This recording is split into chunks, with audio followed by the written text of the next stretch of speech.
Okay, Sergeants, please start your recordings. PC recording is underway. Recording to the cloud, all set. Backup is ready. Good afternoon, and welcome to the remote hearing on fire and emergency management preliminary budget, fiscal budget 2022. Will council members and staff please turn on their video at this time?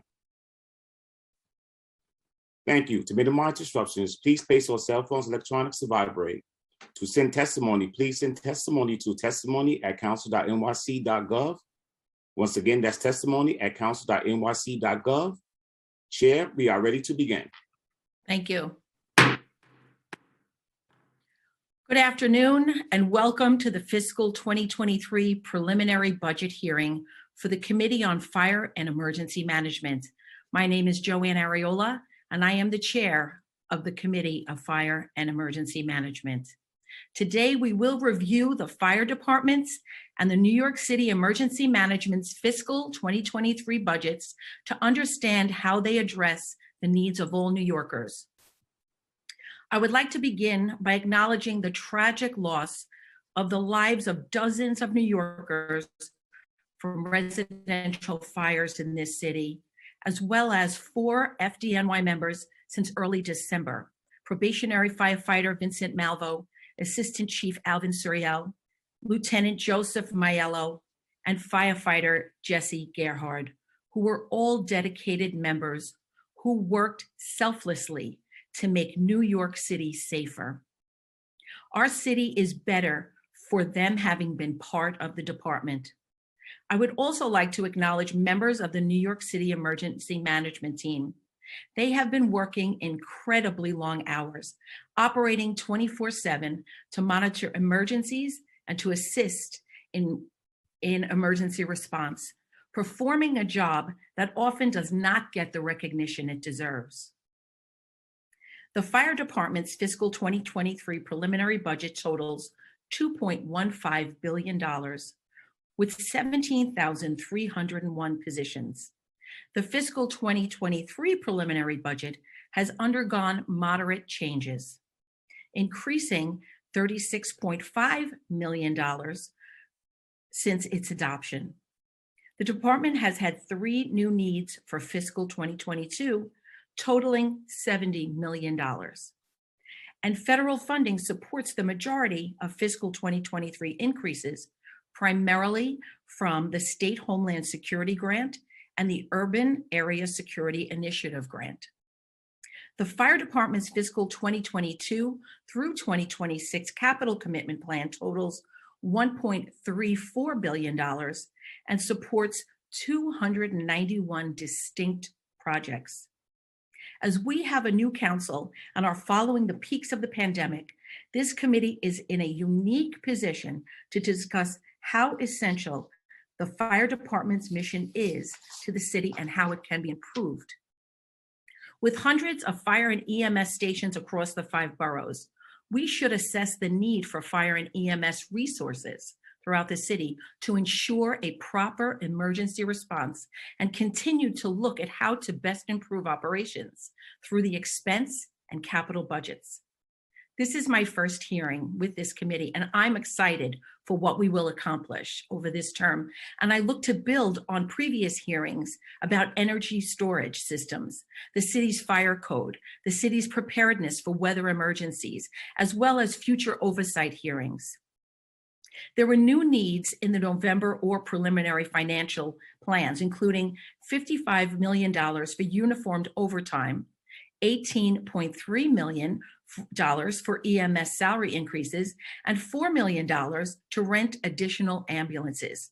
The committee would like to revisit these items and others that were included and those that were not included in the budget, such as the increase of locations to clean bunker gear and washing services for members, the desperate need for the department's use of the 5th firefighter, and smoke alarm access and use in the city to ensure that we are helping to increase safety where we can.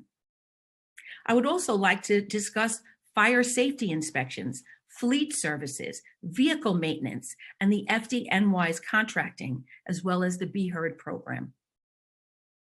I would like to take a moment to thank our committee staff for their hard work. Our financial analyst, Jack Kern, our unit head, Isha Wright, our committee counsel, Josh Kingsley, our political analyst, Will Hongash, and my chief of staff, Phyllis Incerillo. At this point, I would like to recognize my colleagues that are on the call with us today. The council members in attendance are Councilmember Holden, Councilmember Schulman, Councilmember Felice, Councilmember Powers, and Councilmember De La Rosa. Welcome and thank you. I would like to welcome and thank Acting Commissioner Laura Kavanaugh and our firefighters, our EMTs, our paramedics, and the department's civilian staff for the work that they do. I'm looking forward to hearing from the Acting Commissioner. The committee council will now swear you in. Thank you so much, Chair. Congratulations on your first hearing. Thank you, everyone. My name is Josh Kingsley. I'm counsel to the New York City Council's Committee on Fire and Emergency Management. Before we begin, I'd like to remind everyone that you'll be on mute until you're recognized to speak, at which time you'll be unmuted by the Zoom host. If you mute yourself after you've been unmuted, you will need to be unmuted again by the host, so please be patient with us with that one. During the hearing, if council members would like to ask questions, please use the Zoom raise hand function. You'll be called on to speak. We will be limiting council member questions to 5 minutes, including responses from the administration. I will call on you when it's your turn to speak. Again, all hearing participants should submit written testimony to testimony@council.nyc.gov. For today's hearing, the administration will be hearing from representatives from the New York City Fire Department, followed by NYSEM, which will come after this. For Fire Department, we'll receive testimony from Laura Kavanaugh, the Acting Fire Commissioner, John Hodgins, the Acting Chief of Department, Lillian Bonsignor, Chief of EMS, Lizette Kristoff, First Deputy Commissioner of Budget and Finance, Dr. David Prezant, Chief Medical Officer, Nafisa Noonan, the Assistant Commissioner for Recruitment and Retention, Chief Daniel Flynn, the Chief Fire Marshal, and John Paul Aguirre, the Deputy Commissioner. I will now call on representatives of the administration to testify. Before you begin, I will administer the oath. For each individual from the fire department, please raise your right hand, and I will call on you individually to affirm the following statement. Do you affirm to tell the truth, the whole truth, and nothing but the truth before this committee, and to respond honestly to council member questions? We'll begin with Acting Commissioner Laura Kavanaugh. I do. Chief Hodgins. I do. Chief Bonsignor. I do. First Deputy Commissioner Kristoff. I do. Assistant Commissioner Noonan. I do. Dr. Prezant. I do. Chief Flynn. I do. And Deputy Commissioner Aguirre. I do. Thank you all. Acting Commissioner Kavanaugh, you may begin. Thank you. Thank you. Good afternoon, Chair Ariola and all council members present. My name is Laura Kavanaugh, and I am the Acting Commissioner of the New York City Fire Department. I'm looking forward to continuing our great working relationship with the City Council and forming partnerships with the newly elected members. I appreciate the opportunity to speak with you here today about the year that we've had at the Fire Department and our outlook for the upcoming year. I'd like to begin by acknowledging, as the chair did, the death of firefighter Jesse Gerhard, who died in the line of duty on February 16th. Firefighter Gerhard has a stellar record of service with the fire department, first as an EMT and then as a firefighter. His great-grandfather was also a firefighter, and it was a job that he looked forward to since his early childhood. Firefighter Gerhard was only 33 years old when he died. The FDNY is lucky to have had his talents and his passion and his love of service to the people of New York. Unfortunately, the death of firefighter Gerhard is not the only tragedy that the FDNY has experienced recently. On December 2nd, probationary firefighter Vincent Malveaux died after suffering a medical episode while training at the fire academy. On December 26th, Lieutenant Joseph Maiello, a 22-year veteran of the department, died in his firehouse on Staten Island. Also in December, Chief Alvin Suriel, who was second in command in the Bureau of EMS, passed away after battling World Trade Center-related illness.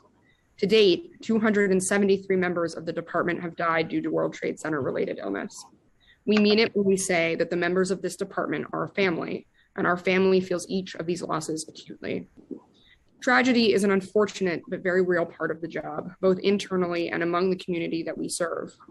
All fatal fires are felt deeply among our members. A single civilian fire death is one death too many, but occasionally in responding to an emergency, we experience loss of life on a scale that is almost impossible to imagine. On January 9th, a fire broke out in an apartment of a 19-story building in the Bronx. While the residents of that unit were able to escape, the door to the apartment remained open and toxic smoke spread throughout the hallway stairwell and into other parts of the building. Fire units responded quickly and ably. The first 2 unit was on scene within 3 minutes and 16 seconds, and numerous EMTs and paramedics arrived to assist. Firefighters located victims on every floor of the building. 17 residents died and 45 others were hospitalized. Many firefighters bravely continued working even as their air tanks ran low. I'd like to briefly touch upon 2 major takeaways from that fire. First, despite the unthinkably large number of people who died or who were injured, many lives were saved due to the heroic work of our FDNY members. The fire required a massive response, and we dispatched approximately 200 firefighters to the scene, as well as 43 basic life support ambulances and 14 advanced life support ambulances. EMTs and paramedics provided immediate care and transported patients to the hospital. Among the residents who were assisted that day were 15 patients who were found in cardiac arrest and kept alive by the firefighters and medics who treated them right up until they were handed off to emergency room caregivers. Another takeaway from that fire is the importance of our work in educating the public about fire safety, and importantly, what to do when a fire does occur. In the wake of this fire, we've had a surge in fire safety education programming, setting up events for individuals and groups in every corner of the city. Many of the council members on this committee signed up to host an event through your office, and if you haven't yet, I encourage you to reach out to my team after this hearing.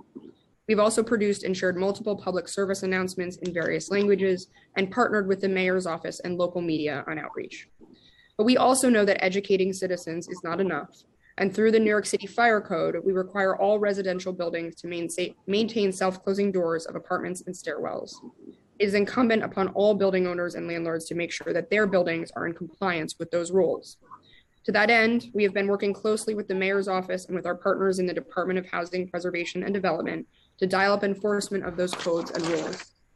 Building owners should expect to have an intensified focus on fire safety signage and self-closing doors. We continue to have engaging conversations with the council, our fellow agency, and the mayor's office to reduce the likelihood of tragedies of this nature. Like other frontline organizations, the ongoing pandemic has significantly impacted how we have functioned over the last 2 years. We take pride in the way that our members have risen to the extraordinary challenge and have met the FDNY's obligation to serve the people of New York, even under the most difficult of circumstances. In 2021, the department oversaw New York City's 16th consecutive year with fewer than 100 fire deaths.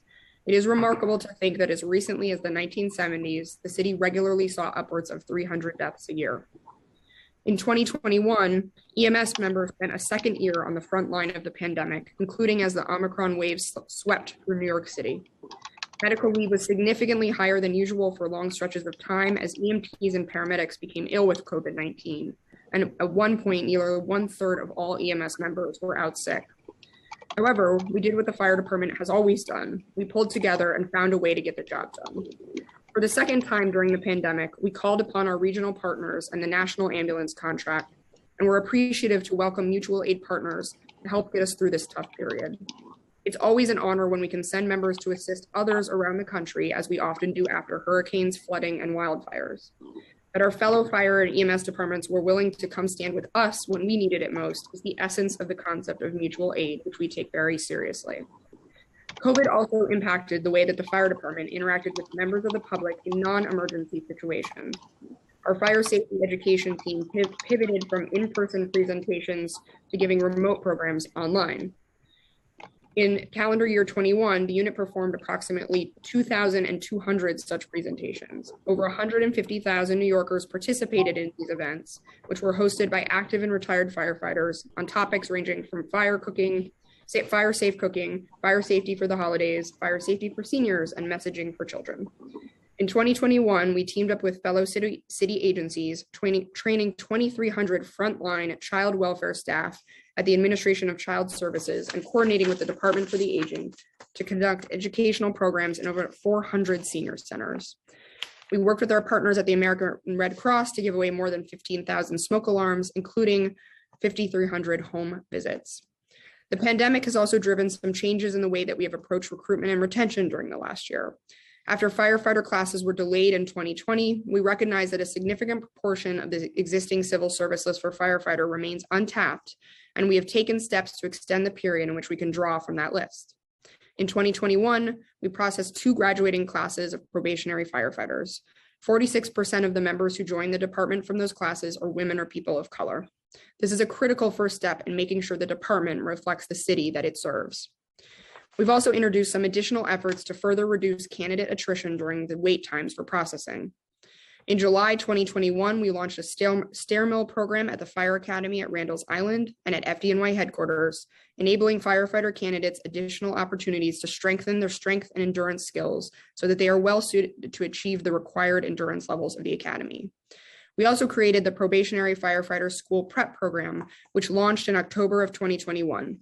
This prep course is offered to firefighter candidates who have completed intake and medical processing and focuses on improving and maintaining academic and fitness preparation ahead of entering the academy.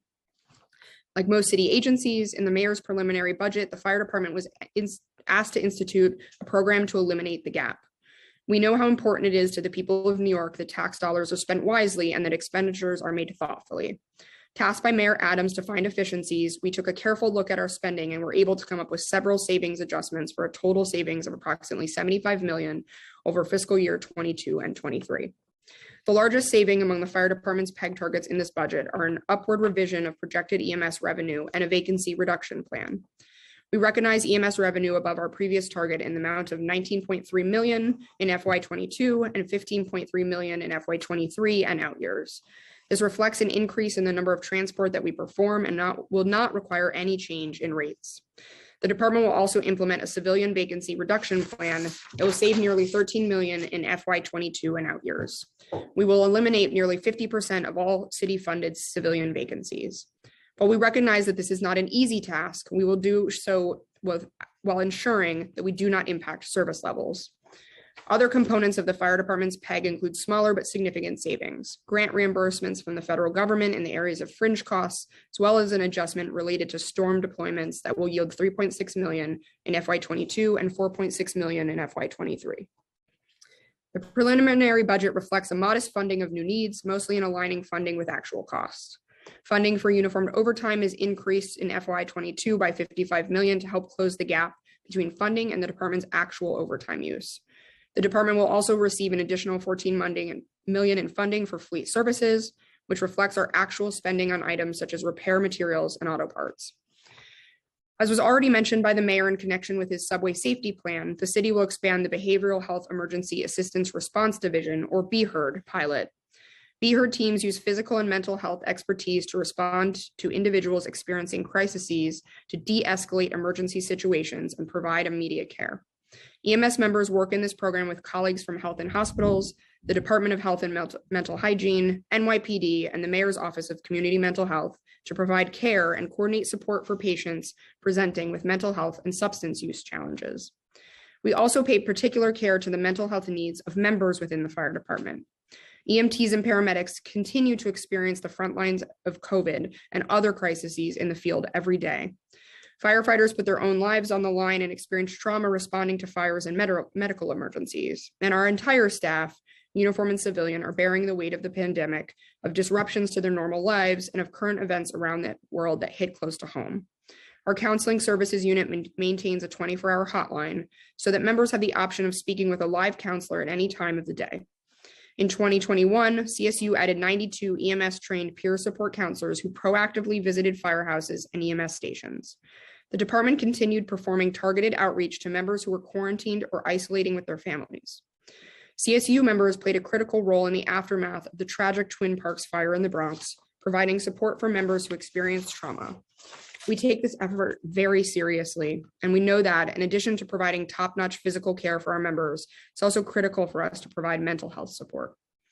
Finally, this weekend is daylight savings time. I'd like to take this opportunity to remind all New Yorkers of a phrase that the fire department likes to emphasize: change your clocks, change your batteries. This is a good time to test the smoke alarms in your home and make sure that all are in working order. Change the batteries if necessary. If the alarm is not working, it is time to replace it. By taking this small step, you may save the lives of your family members or yourself. Check out fdnysmart.org to find safety tips. I thank the chair and the council members for the opportunity to discuss the work of the fire department. With your partnership and support, we will continue providing the best service possible to the people of New York. At this time, I am happy to answer any questions that you may have. Thank you so much for that comprehensive report, Acting Commissioner Kavanaugh. I want to thank you for the outreach that you've done already, meeting with me, at the different firehouses, especially the firehouse for fallen firefighter Jesse Gerhard. Thank you. So you spoke about, you mentioned working with the mayor's office and HPD to increase enforcement of the building and fire code for self-closing doors and fire safe signage. Now, my district, as well as my colleague, Councilmember Felice's district and many others, we have a lot of HPD run buildings where, you know, tragedies have taken place because they don't have the inspections that they need, and it isn't as often as it should be. So we've seen a lot of tragic fires in the news lately. As the days become warmer, hopefully these fires decrease. But what specifically does this involve, where you say you will be increasing enforcement? And what has the fire department done and will it continue to do to increase enforcement? Sure. So one thing we do is fire safety education, as I mentioned. The other is we've been working, as you mentioned, at the city level, the state level, and the federal level to look at a number of pieces of legislation and a number of options for increasing our enforcement in these buildings along with HPD. So we will be working over these next few months with you and our other stakeholders to find a number of ways to, push landlords to ensure that the enforcement is actually happening and that it's not just on the books, it's something that is actually happening in buildings in the city. So the number of serious fires reaching the second alarm or higher is of interest to me. And this was reported in the mayor's management report, but was removed in the fiscal 2021 preliminary mayor's management report. Has the department seen a recent increase in serious fires reaching a second alarm or higher? And can you commit to adding this information again to the mayor's management report in an effort to increase transparency around serious fires in this city? And that would really lend to my subsequent questions regarding the fifth firefighter.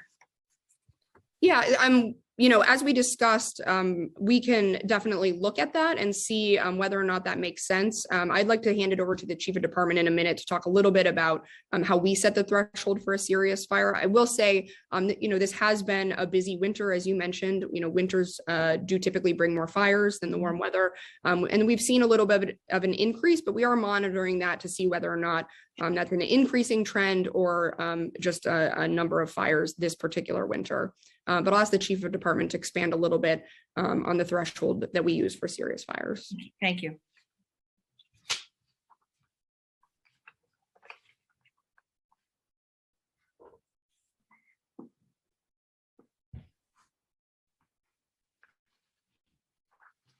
Okay, hold on a second, Chief. We need to unmute you. Apologies. I got you. Go ahead. Sorry. Okay. Good afternoon. The department looks at an incident which is considered an all-hands fire as a serious fire. As you know, most of our fires are all hands. Rising to a second alarm, there are quite a few, but nowhere near the amount of all hands fires we have. Most of our fire fatalities, in fact, do happen at an all hands fire. And the homeowner suffers significant damage to their home at an all hands fire with fire damage and water damage. So I don't think there's a problem to add second alarms for transparency, but I just want to emphasize that, it really doesn't trigger that it's that the second alarm is the benchmark for a serious fire. So I don't exactly agree with you, but I will take your response as a professional and someone who knows, because I've seen a lot of fires that could have used additional support, and support wasn't said until much later when the fire had gotten a lot larger. But that leads me to the fifth firefighter question. In the fiscal 2023 preliminary plan includes savings of $5.4 million in fiscal 2022 for removing the fifth firefighter from 20 select engine companies. These 20 companies are chosen at the sole discretion of the fire department, and the process is built into the Uniform Firefighters Association's contract. The department has the ability to modify the staffing with the fifth firefighter when the 365-day rolling average of medical leave is above 7.5%. According to the department, the 365-day average medical leave rate for firefighters is 9%. These 20 firefighters will be reassigned to different engines around the city. The savings are based on the fifth firefighter being paused in November of 2021 and January of 2022, as well as the assumption that the medical leave will remain above 7.5% for the remainder of the fiscal year 2023. Can you share how the department chooses those 20 fire companies that had a fifth firefighter? Sure, I'll ask the chief of department to discuss that. We were, through collective bargaining with the UFA, we reached an agreement to finalize our 5 firefighter engines at 20. It was actually a four-year process where we added 5 per year. The companies that are selected are typically, fire companies with a high workload in an area where they, and also single engine companies, which is a firehouse that does not have a ladder company associated with it. So when they receive a fire, they go out by themselves, and there's potential in certain circumstances, although very few, where they could be operating alone. And that's how they are chosen, by geographical area and also the type of buildings that they respond to. And we have certain criteria where we can measure where a fifth firefighter may be beneficial if the company was there alone for a period of time. Right, and the plan does include savings, and assuming the medical leave will remain above 7.5%.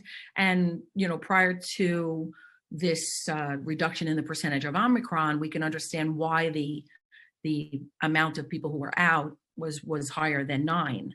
So how does the department, how do you want to work with the union to prioritize and add the fifth firefighter to various firehouses?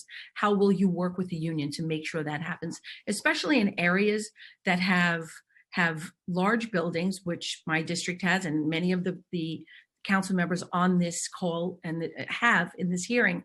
Because, I'm not telling you, it's your business, it. It's not just response time, it's vertical response time. And we have 12 and 20, floor buildings within our districts where the fifth firefighter could really save lives. And a lot of those engine companies do not have that fifth firefighter. So how will you work with the unions to make sure that we could possibly get that fifth firefighter back for all of the engine companies?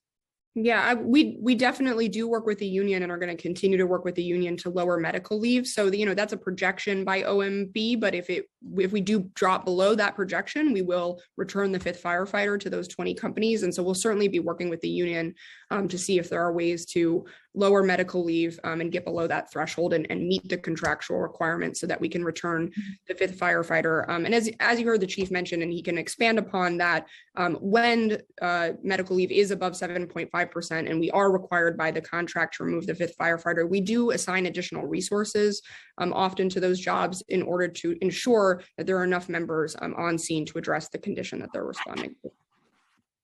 Okay, just to get back to Chief Hodgins, you mentioned certain criteria to determine where the fifth firefighter is beneficial. What specifically are those measures to evaluate the need for the fifth firefighter? Well, it would be an engine company that is somewhat remote in certain parts of the city from other companies, because since we through collective bargaining, the unions lost the 5th firefighter back in 1990. The department adapted its response, and we have, we've added an additional engine company immediately on the report of a fire. It doesn't even have to be a fire. If there's a report of a structural fire, there are 3 engine companies sent to that location. So the first two engine companies team up. So that's a total of 8 firefighters that work to get the initial hose line in operation. So, but the criteria for the 5th firefighter is really workload and the type of buildings in their response area, as well as some geographical concerns as to how far the other companies are located from that firehouse. Thank you. Thank you very much. At this point, I'd like to ask any of my colleagues, I know various colleagues have their hands up, if they would like to ask a question. Councilmember Powers, you may go ahead. Thank you, and thanks to Chair Ariola. Thanks to everyone from FDNY for your testimony and all the work that you're doing and all the work that your members are doing here as well. I have a couple of questions. I want to note in your testimony, you talked a little about the education and a component, and certainly in the wake of the fire in the Bronx, which was a tragedy, we heard a lot about and we heard the sort of the mechanisms like the door should auto close and things like that. And I think a lot of us are looking at that. We also, I think a lot of us learned the behavioral things that we maybe didn't know or forgot or need to be reminded of when it comes to closing the doors behind you and other things like that. And I remember famously in my Catholic school education, getting the stop, drop, and roll and getting the other sort of fire safety training. But I just wanted to get a better understanding of what we're doing right now, maybe in the school setting, especially when it comes to young New Yorkers, in terms to teach them about what should be happening in a fire and what extent we're doing that, what grades, things like that. Yeah, we most definitely go into schools. I think that's, as you pointed out, a really important space for us because, when people are young, like many of us, stop, drop, and roll and close the door sort of become ingrained. And that's a really important thing in terms of once a fire actually happens, you need something that's already muscle memory because in that moment of panic, it's going to be very hard to assess what to do. And certainly in New York, it's a particularly complex city, right, with particularly complex buildings. If you live in a fireproof building, sheltering in place is appropriate. If you don't, evacuating is appropriate. And so, really understanding where you live, what kind of building you live in, what kind of emergency it is, and what to do is really essential. So we do a lot of work with kids, but we would definitely like in the wake of this fire to do even more. Because we think that that's a really, rich and important place where all New Yorkers can learn about their building and get some sort of lessons ingrained for life that might help them and their families. And what grades are you doing it right now, or what school settings are you doing it right now? And then what is well, I guess let's start there. What grades are you doing it right now? So we do all grades, at the request of principals, we will come to any grade. We do, aim for slightly younger kids if we're doing proactive outreach, but we do all grades all over the city. So there's no required training, but principals can request it. You'll come in and do it for them if upon request. How many staffers do you have dedicated to that?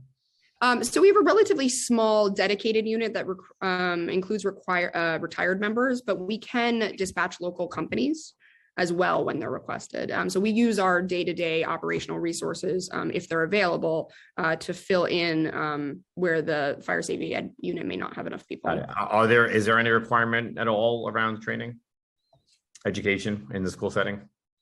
There is not a requirement that I know of. Okay. And so it's all sort of not mandated, but right now it's volunteer, or you have a good principal who thinks about this, they can get your teacher, I guess, or something, they could get in and invite you to come in. And do principals know how to take advantage of that? Like what is the mechanism by which principals They do. Our community affairs does quite a bit of outreach with principals in schools. And so, they are notified regularly of this. And then some, we have an ongoing relationship with, we have an FDNY high school also ourselves. So there's some schools where we have a really lengthy ongoing relationship with community affairs and we're there regularly. We also often go into schools for recruitment as well. So we often try to pair those two things. But it does depend somewhat on the neighborhood and the principal and their, level of interest in having us in the Got it. classroom. And do you have any data on where principals are requesting, like what neighborhoods are coming from or where they're coming from? We don't, but we can get that. Yeah, it'd be helpful. And my last question is just, what is your budget for that in this fiscal year? So we have about $1.5 million that the FDNY Foundation actually allocates towards this. And then if the local companies are responding, that's just absorbed into our regular operational costs. And do you have any sense if you wanted to do it for every fifth grader, I'm making this up, but every fifth grader in New York City public schools, what the cost of that would be? I think I don't have an estimate. We could get it to you, but I think that we could do it, in every elementary school with a small expansion of our existing budget.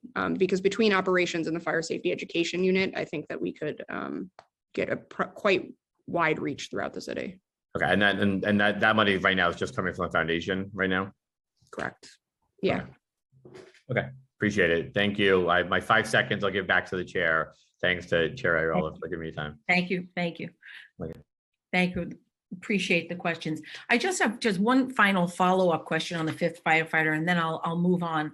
I just wondered how much it would cost, and does the department believe it will improve safety in the city if the fifth firefighter is reassigned to the firehouses? I don't believe we have a total cost. It is quite large, and we can get that and send it to you. It's quite significant. But as the chief mentioned, we do assign additional resources and have since the 1990s when this was initially removed. So we believe New Yorkers are as safe as they have ever been. Okay, so we're going to stay in the vein of fire safety. So in August of 2021, the department began using a new computer-aided dispatch system called CAD, which was made in constellation with and now partially operated by Accenture, a professional services IT company. In late February, there was a report that the new FireCAD system had gone offline 3 times since it was online in August. The $11.6 million that is currently in the budget to support the program is for 24/7 support from Accenture. The program being online is essential. It helps dispatch first responders to respond to emergencies in a timely manner. Would you know what caused the system to go offline? So I don't have the specific causes. We can get into that, but it is part of our business process to know that, like any large software system, we are going to have planned offline time and sometimes unplanned offline time. And we have built redundancies into our business process so that when we do either need to take the system offline ourselves, or there's another reason it goes offline, that we can keep answering 911 calls expeditiously. So there have been no operational impacts to those offline times. Okay, and have any steps been taken to avoid the system from going offline again? Like, did you revisit it with the company and find out why and took steps? Yeah, we always do an after action. We always understand whether it was planned or unplanned, why the system went offline, and we always ensure that if there are upgrades necessary, that those are made right away. Especially with any new system, you're going to have changes that you want to make in that first year, and we've done so with Accenture. Right, and when it does go offline, how are the units dispatched from Fidney? I will defer to the Deputy Commissioner for IT.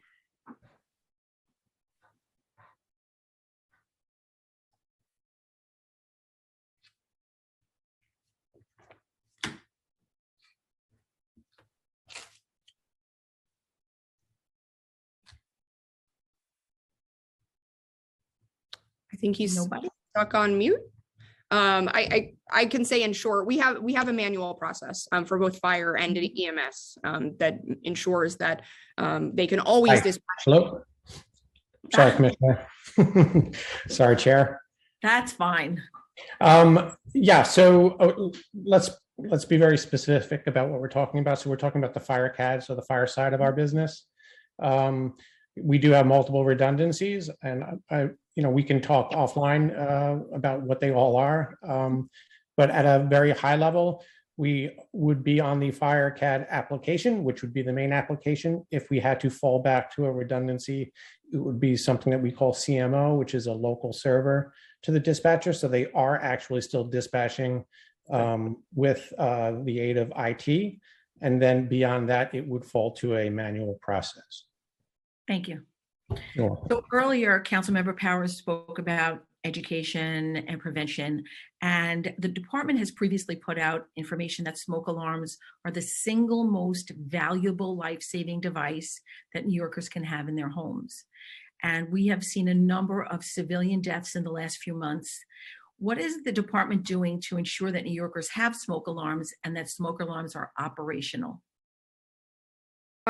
So as you mentioned, that is, we really want to emphasize the importance of people having working smoke alarm in their homes. That is really the difference, especially if you do have a fire, in an early warning that could save your life.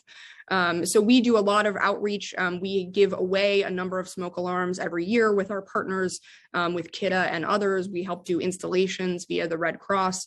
And then we do a lot of education around ensuring that people are checking their batteries, that they're making sure consistently that the alarms are up and operational. I think, as many of us know, sometimes when you're cooking or something else is going on, your alarm goes off and you take it down. So we're consistently doing education to make sure people remember to put that alarm back up and make sure that the battery is working in it. And we have quite a bit of giveaways of alarms that we do through fire safety education in communities every year.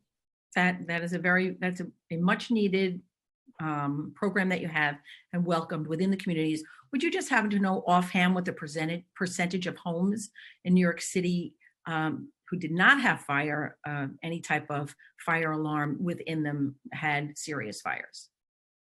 So we might not know the total number of homes, but I can defer to the chief fire marshal on how many of our serious fires there was no working alarm present, which is significant.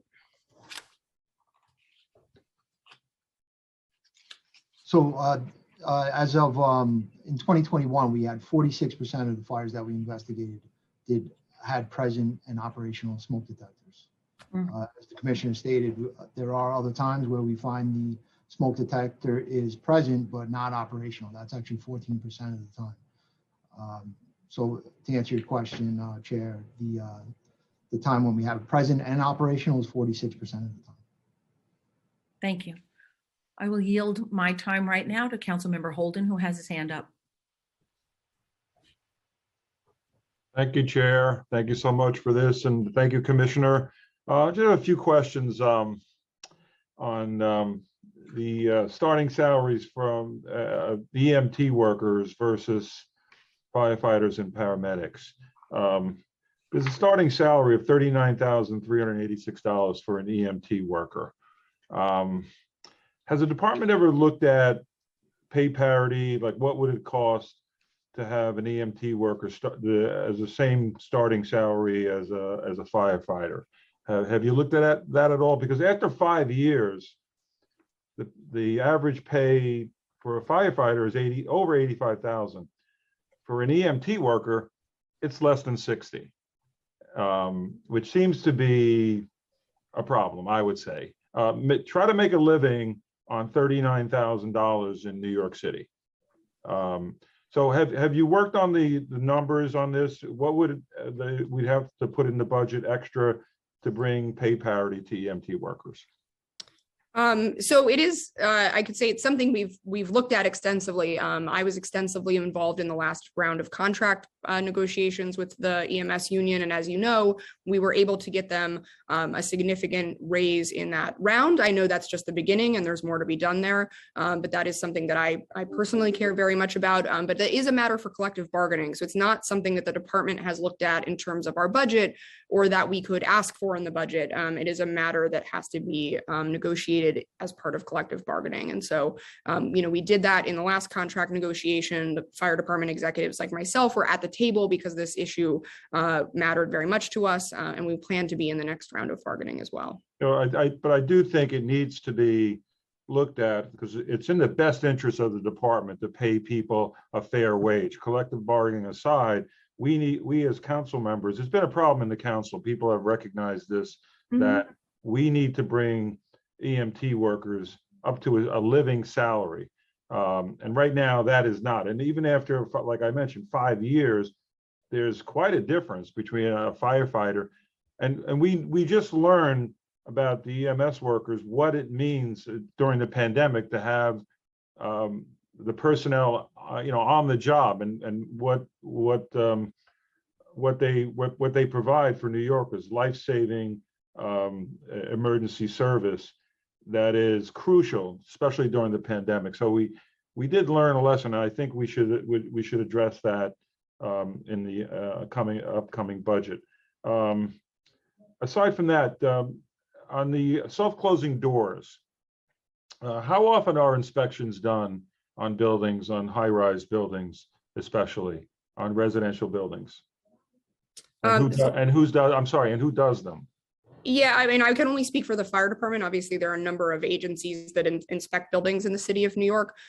We have an algorithm that our field units use when they do their building inspection regularly during the week that determines which buildings they go inspect, and it's based on risk. So it's not based, so could it be that a building hasn't been inspected in 5 years, or is there, you said that it may not be regular, it may be at risk, but is every building, high-rise building inspected, or has to be? I would have to go back and see, what the average number of years are that go by. The algorithm is based on the risk of the building. And so those riskier buildings are inspected more frequently than those that are low risk, which might be something like new construction. But we can look at those averages and get back to you. Yeah, because have you worked on a formula that every building should be inspected? And how much would that cost? And do you work with the Department of Buildings? Do they inspect for that? Or is it just the fire department? We'd like to know that, because that's an important feature to bring to the budget table.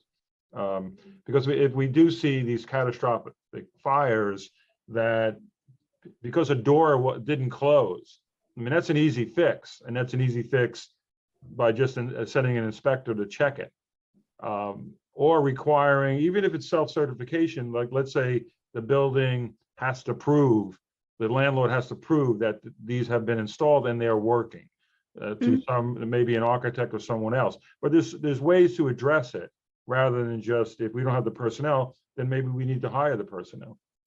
Yep, absolutely. We're working with our. Back on that, how many inspectors do you have? Because I know that in November, the plan included 15 new personnel as fire inspectors, and that was, I think, specific to businesses. But are they also used for this type of inspecting? And if they are not enough, to Councilmember Holden's point, are there plans to hire more inspectors? So we're actually significantly under headcount in our inspector workforce right now, and that's due to the pandemic. They experienced some significant losses during the pandemic. We actually lost some members, unfortunately, to COVID and some attrition. So right now we're working to hire up to our headcount, and then were we to need additional inspectors, obviously we would flag that for the city council and the mayor's office and let them know that. Thank you, Commissioner. Thank you, Chair. I'll now yield my time to Councilmember Feliz. He has his hands raised. Thank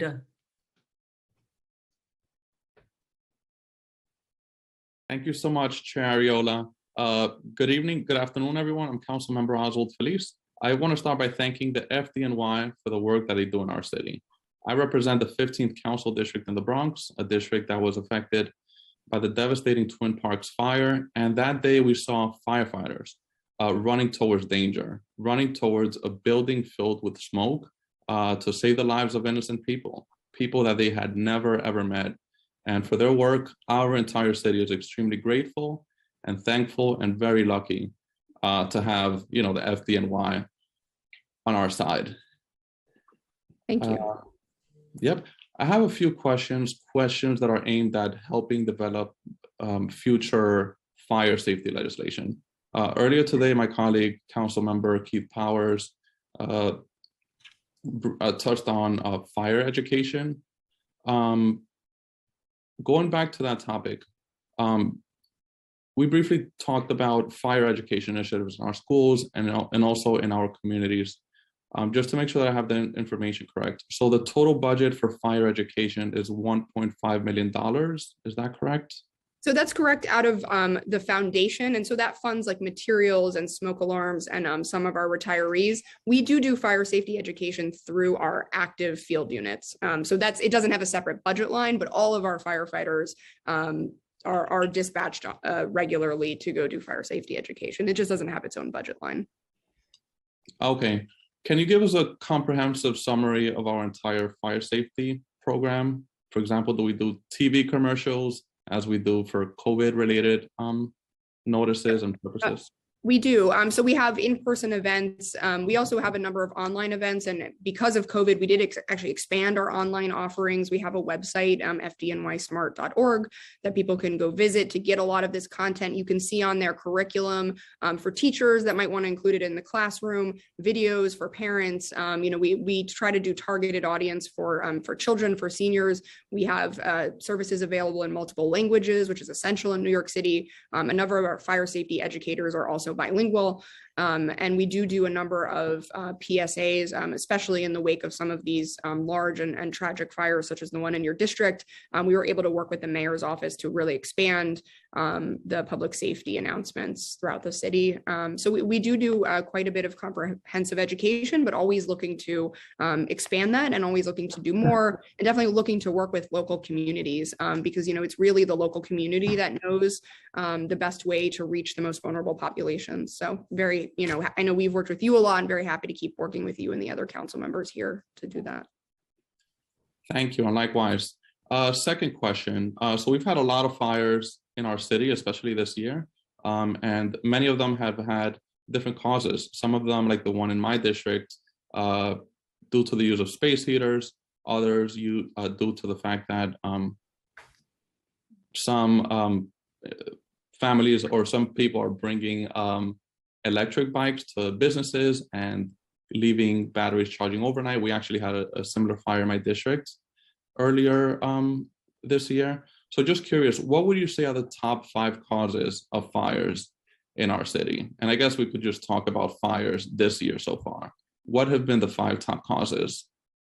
Yeah, so I don't think we've yet compiled it for this winter, but typically the top causes, as you mentioned, are things like overloaded electrical outlets, cooking, accidents, smoking. Those are typically the top causes of fires. We will look, when this winter is over, we'll look to see if there are any particular trends. And we actually do release every year the top causes from the prior year so that we can help inform our education and target it where there might be emerging causes. And as you mentioned, while things like cooking and electrical are common year to year as the causes of fires, we are looking closely at e-bikes, which are an emerging concern for the fire department, especially the aftermarket batteries or multiple bikes being charged on a single outlet that isn't really equipped for that much power. So that's something we're monitoring really closely because we are seeing a spike in those, and we'll definitely probably be coming back to the council to let you know what we found and what we might be able to do about it to prevent that from being an emerging cause of fires. Thank you. And final topic, moving on to self-closing door inspections. How often does the FDNY conduct self-closing door inspections, if at all? So I can't speak to the self-closing door aspect specifically. As I mentioned, we have a risk-based algorithm and we inspect buildings based on the risk involved. I would say that there's always one challenge of any inspection is we can't get into individual homes or individual apartments. And so that always becomes a challenge when we're inspecting something like a self-closing door. Whether or not someone is home may make the difference in whether or not we're able to check an individual apartment door versus, say, a stairwell door, which we would check if we were in the building.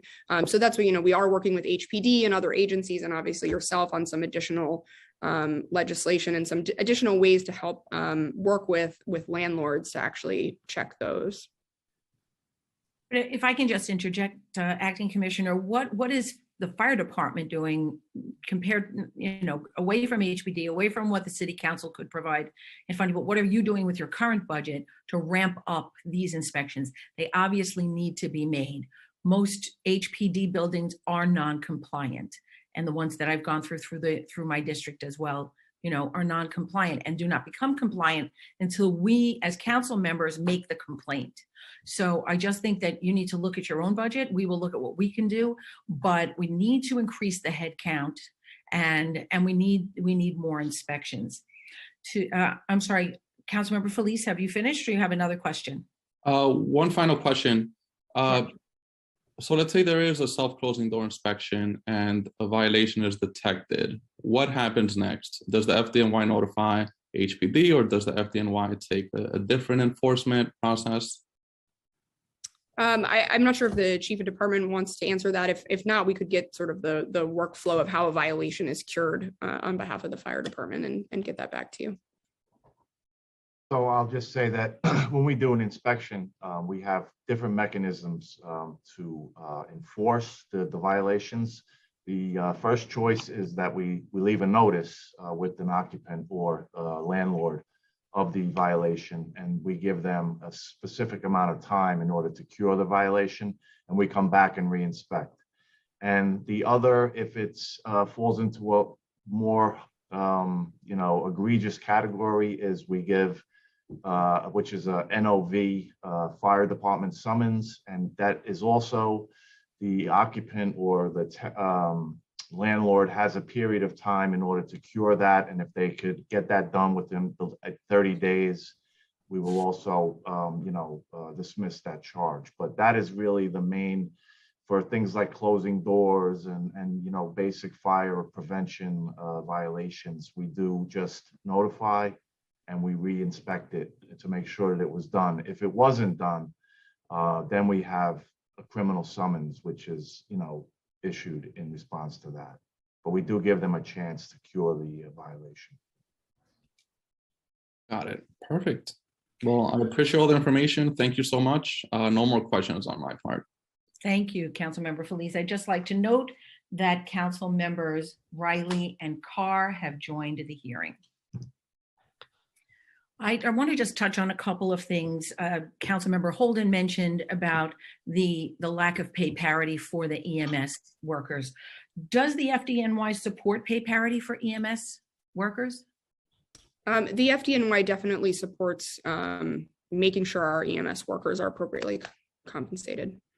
And as I mentioned, that is something I've advocated for quite aggressively in the past and continue to do so in the future. It is not the department's discretion, unfortunately. Has the department also advocated that when EMS workers become firefighters, that their time carries over with them instead of them losing all their city time and then going and starting, in a different tier perhaps when they go over and become a firefighter? Yeah, again, that's not something that's at our discretion, but that I would advocate for as well.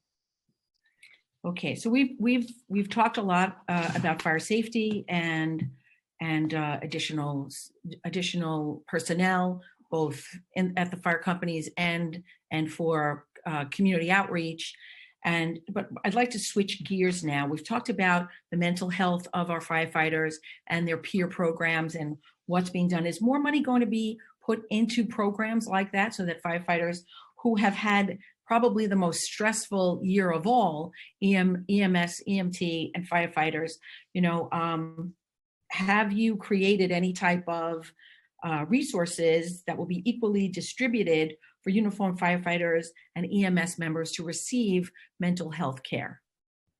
Yeah, we do continue to increase the resources there. We did add an additional counselor this year. Also, as you mentioned, EMS has a differing set of benefits from the firefighters due to their separate contracts. And so we've added a couple of programs, including covering the cost of co-pays for our EMS members in order to find other ways to help EMS and their EMTs and paramedics obviously have been through just a tremendously difficult couple of years with COVID.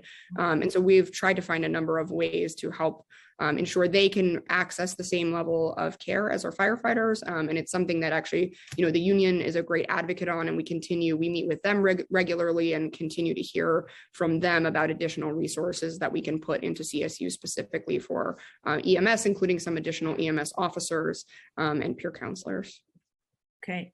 So the National Institute for Occupational Safety and Health conducted 2 studies that concluded that firefighters face a 9% increase in cancer diagnoses and a 14% increase in cancer-related deaths compared to the general population.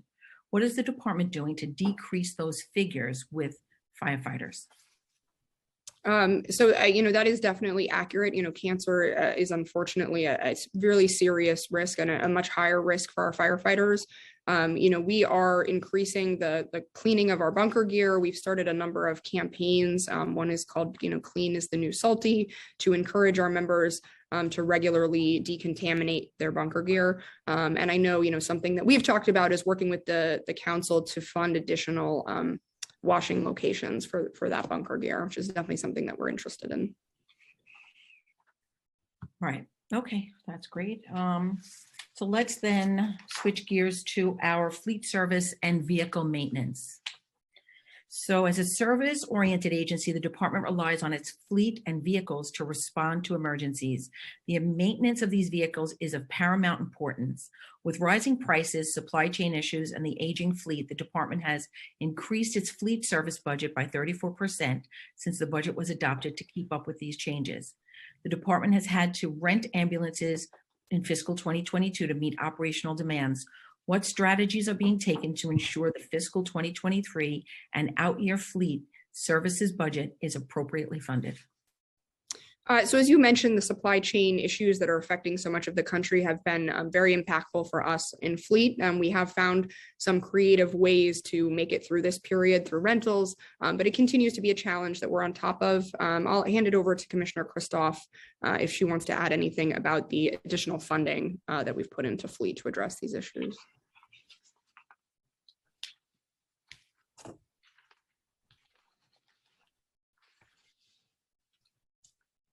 Hi, so, as you noticed, we did get an increase in our budget for fleet maintenance. A lot of that is actually in line with what our spending in fleet has been sort of historically, with the exception of the ambulance rentals. So that was a temporary bump in our fleet services budget. And we're in the process of assessing what we think our need will be going forward. And so we're in conversation with OMB about what we anticipate spending given the age of our fleet, the anticipated deliveries, and sort of where everything stands. Thank you. So this is going to get to like capital projects and our staffing and new classes. So the fire department has a preliminary capital commitment plan from 2022 to 2026 that totals $1.34 billion. The single largest project in the plan is a new training center for the FDNY on Randall's Island, where the fire academy is located, with $224 million in funding in those years. Can you please provide more information on this project? What changes will occur?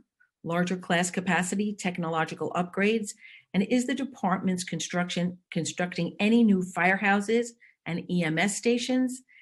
And if so, where and how were these locations determined? So when it comes to the academy, I mean, the answer to your list of does it include those things is yes to all of those. I know that you've been out there and I know you're going to come visit us again. We have a footprint with some buildings that are really aging and really could be better utilized. We need much more additional classroom space. We need a lot of technical training facilities.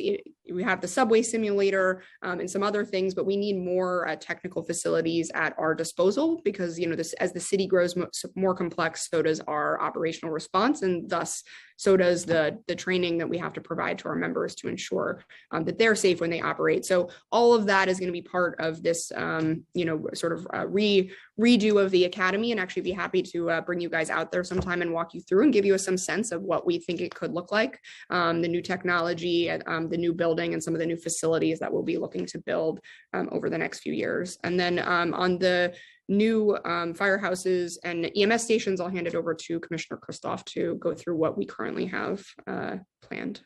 Thank you. Right, so usually new facilities, which tend to be, replacements of existing facilities, usually get handled in the budget process as those needs arise. So any of the brand new facilities that we plan on building are reflected in the budget. And so, the most significant additional funding add tied to new facilities a few plans ago was for EMS 7. There was about $70 million added for a new facility for that EMS station. We also have ongoing work for various various fire stations that are in the process of being renovated. Do you know where those are? Do you have the locations? So there is a large project at Engine 224 in Brooklyn Heights, which is expected to be completed in the fall. There is a project for EMS Station 17, which is currently in design. So construction is anticipated to be bid out in the fall.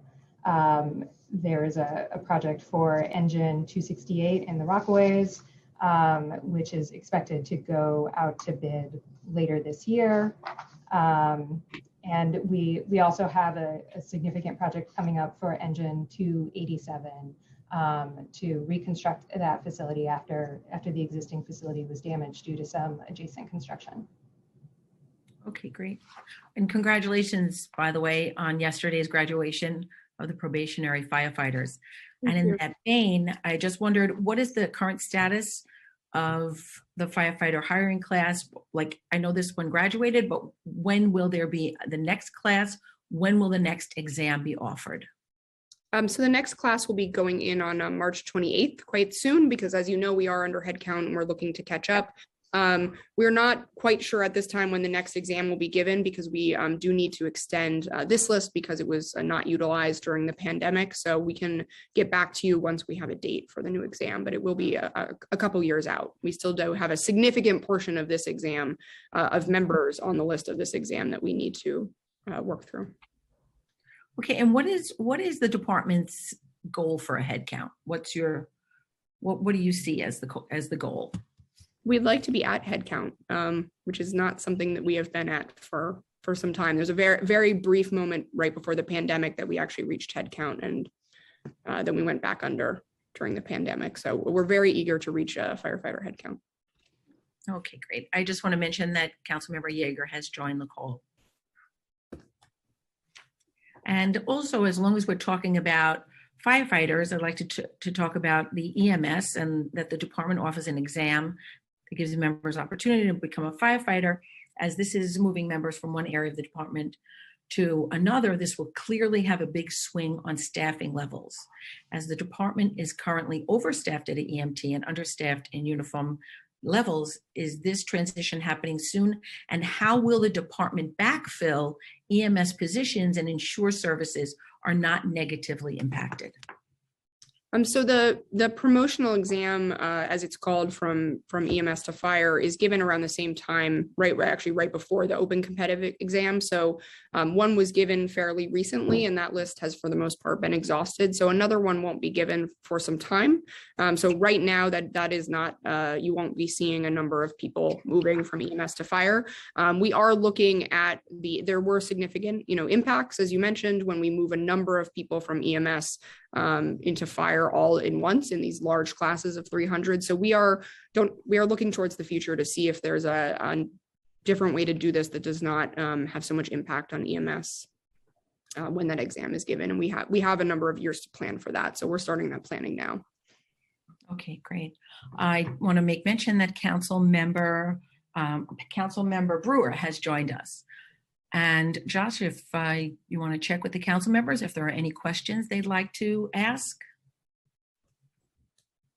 Sure, if council members, please use the Zoom raise hand function if you want to ask any questions of this panel. I see Councilmember Holden's hand is raised. Go ahead, sir. Yes, thank you, Chair. Back to the EMS workers, Commissioner.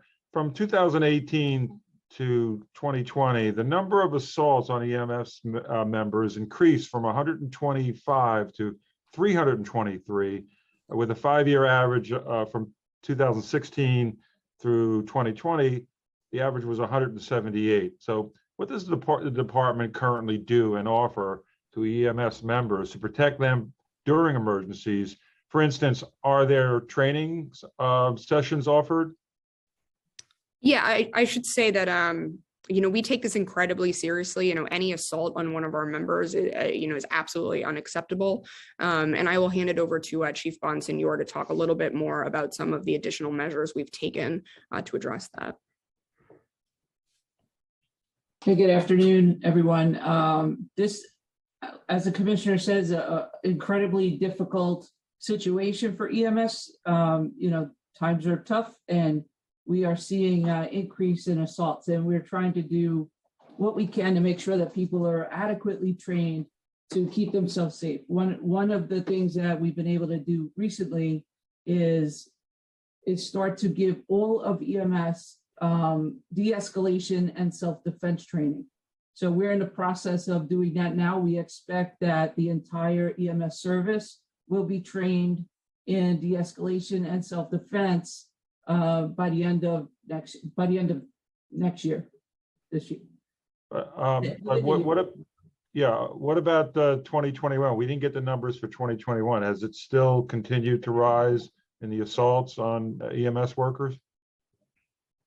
Yeah, we've continued to see EMS workers be, assaulted, and we continue to also lobby for those people who injure or assault EMS people to be prosecuted, according to whatever laws exist that, prevent. When we have assaults on EMS people, there's a, felony assault with up to 7 years imprisonment. And we encourage, everybody to get behind making sure that people are held accountable.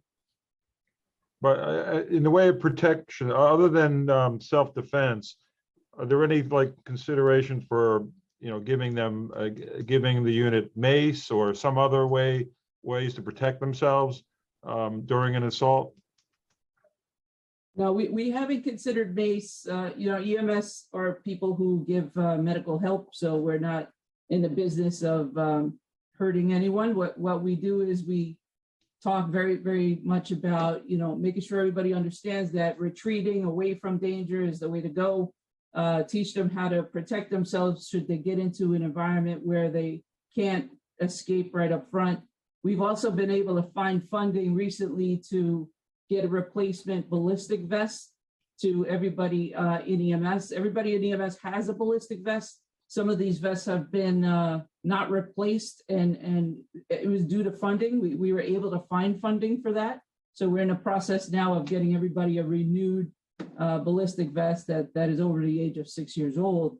So that is a step in the right direction. Okay, thank you, Chair. We'll now turn to Councilmember Brewer. Thank you. I'm on a cell phone. I apologize. Thank you very much. I have two quick questions. One is, and I know that Commissioner Kavanaugh knows this, but the issue of inspections. So my understanding from council member in the past is that there are persons who should have been hired to do inspections, but they haven't been hired yet. And maybe this has been discussed. I'm sorry, but I have so many daycare centers, new buildings, where it takes, 5 months, 4 months to get an inspection. So that's not helpful for the childcare center or for the city coming back, number one. Number two, if you could just update me, I didn't see it in the material, the excellent material prepared by staff, but I might have missed it. What is the status of technology in terms of, the Grumman no longer exists because it was a lousy contract, but what exactly technology is FDNY using that's satisfactory for the most important, knowing what the building scape looks like, et cetera. So, and is that something that's a budget issue? Is it solved, et cetera? I've just been through that for so many years. So those two questions, the inspection is a huge problem. Thank you very much.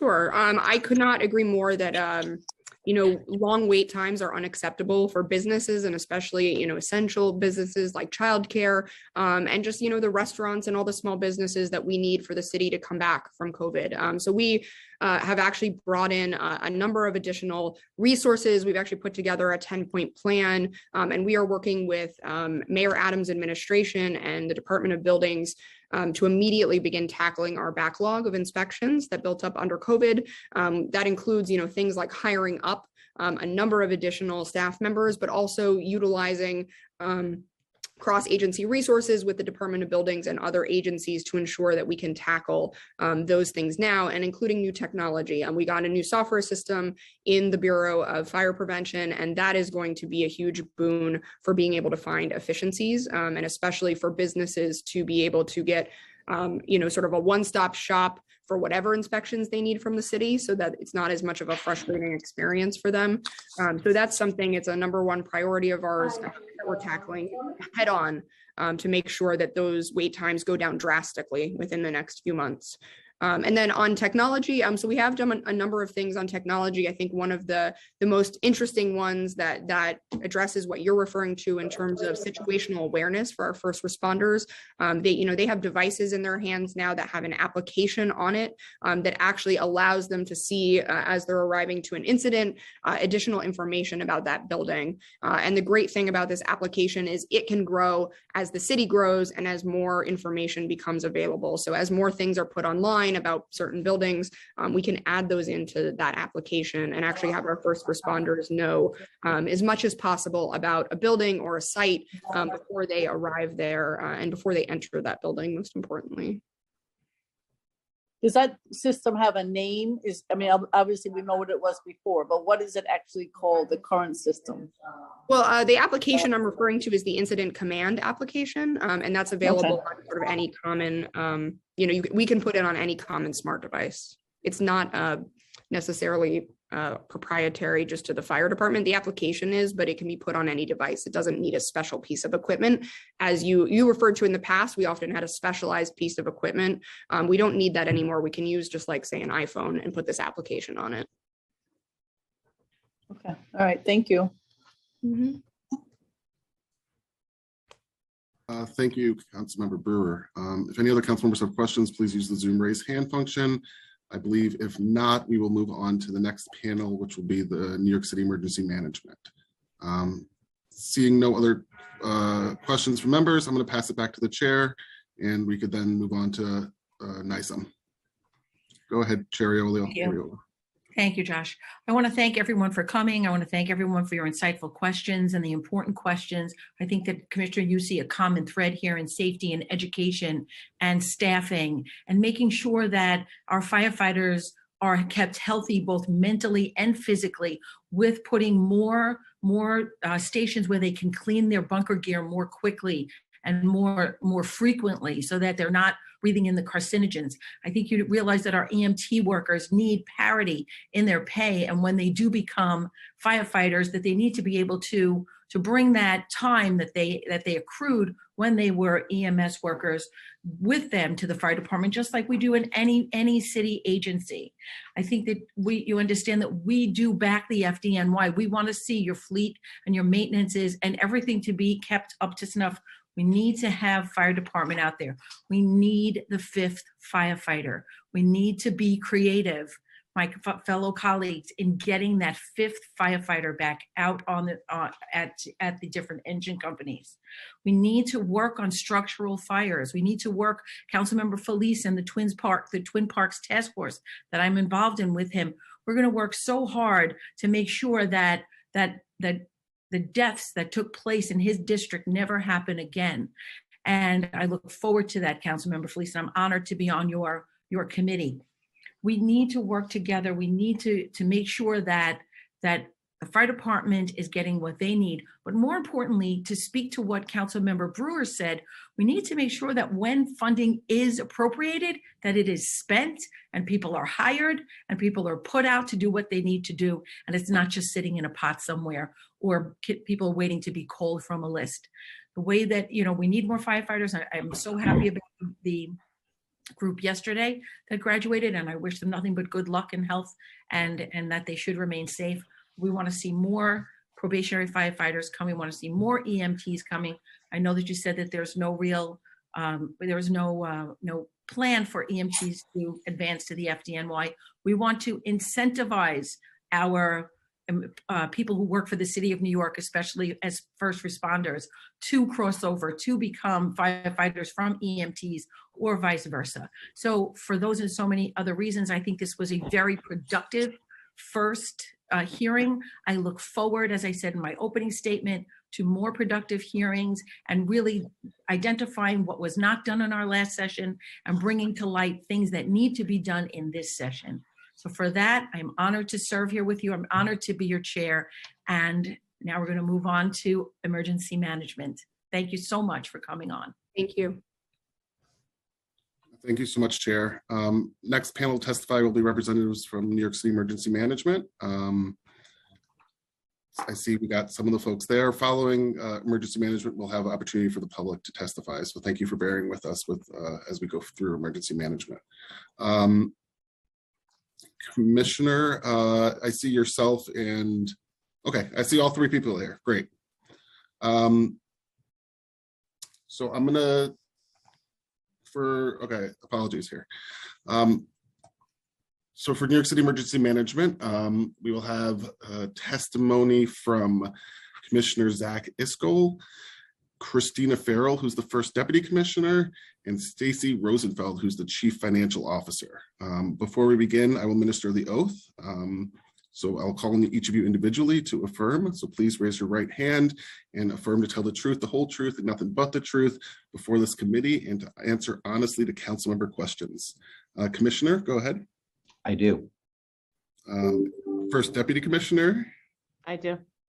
And Ms. Rosenfeld. I do. Thank you so much. Go ahead. Thank you so much, Josh, for the very smooth transition. I certainly appreciate it. Commissioner Iscol, I want to thank you for coming and congratulate you on your appointment. I look forward to working together with you. I appreciate you coming out to the district and meeting with me with Deputy Commissioner Farrell, and really, letting me know that you want to be hands-on in the community that, for the 5 boroughs. I've seen that you've met with all the local stakeholders. I really do appreciate that, including FEMA Region 2, NYCHA, which is very important, New York City Water, the fire department, and the Mayor's Community Assistance Unit, which is a place where I used to work. So that's important to me. With the knowledge from these conversations and being new on the job, and we get that, a lot of us are new as council members, for a few weeks, what have you learned through these conversations, and what are your plans for the New York City Emergency Management Agency as a commissioner? Great.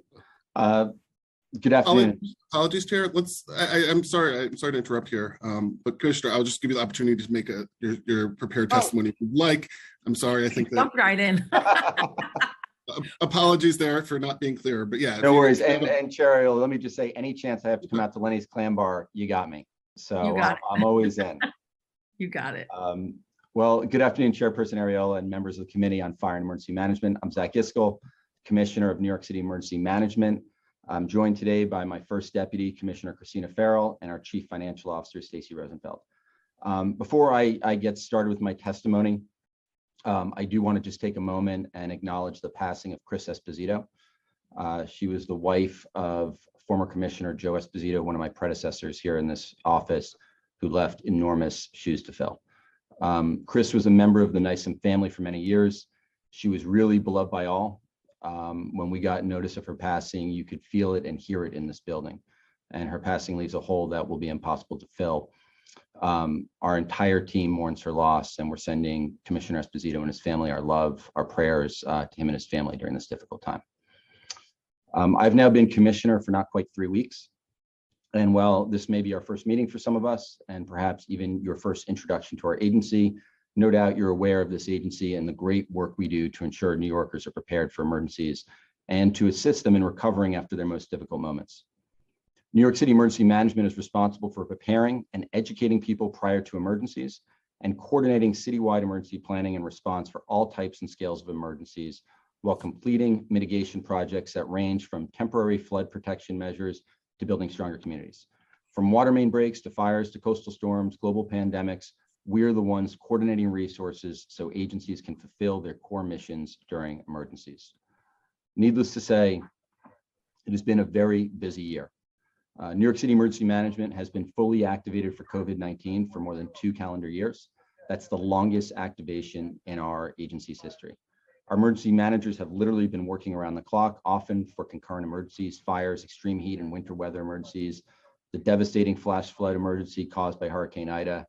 In the fiscal calendar year to date, We have responded to or monitored more than 2,500 incidences, including building collapses, infrastructure incidents, and water main breaks. January 2022 was one of our busiest months ever, with 6 activations, including the tragic fire in the Bronx, a gas explosion, and multiple snow events. And I know I speak for everybody in this building when I say the team was very lucky at that time to have First Deputy Christina Farrell at the helm as the acting commissioner at that time. As always, throughout all emergencies, we continue our Blue Sky programs and responsibilities. And this past fiscal year, have held over 300 Ready New York preparedness events, released 16 podcasts and 60 press releases, held over 80 briefings with the private sector, and provided over 900 notifications to elected officials. Emergency management continues to assist with large-scale program management, such as the Vaccine Command Center and the Mayor's Extreme Weather Task Force. Our most public-facing program, Notify NYC, I'm very proud to announce we just passed 1 million subscribers. It's available in 13 languages, including American Sign Language through video format. This program has issued over 1,500 Notify NYC messages to subscribers in the current fiscal year to date, and more than 22,000 notifications since its inception. Emergency management also has identified COVID-19 pandemic recovery priorities. Our risk reduction and recovery division led a multi-partner framework process to guide COVID-19 recovery to be equitable and also visionary.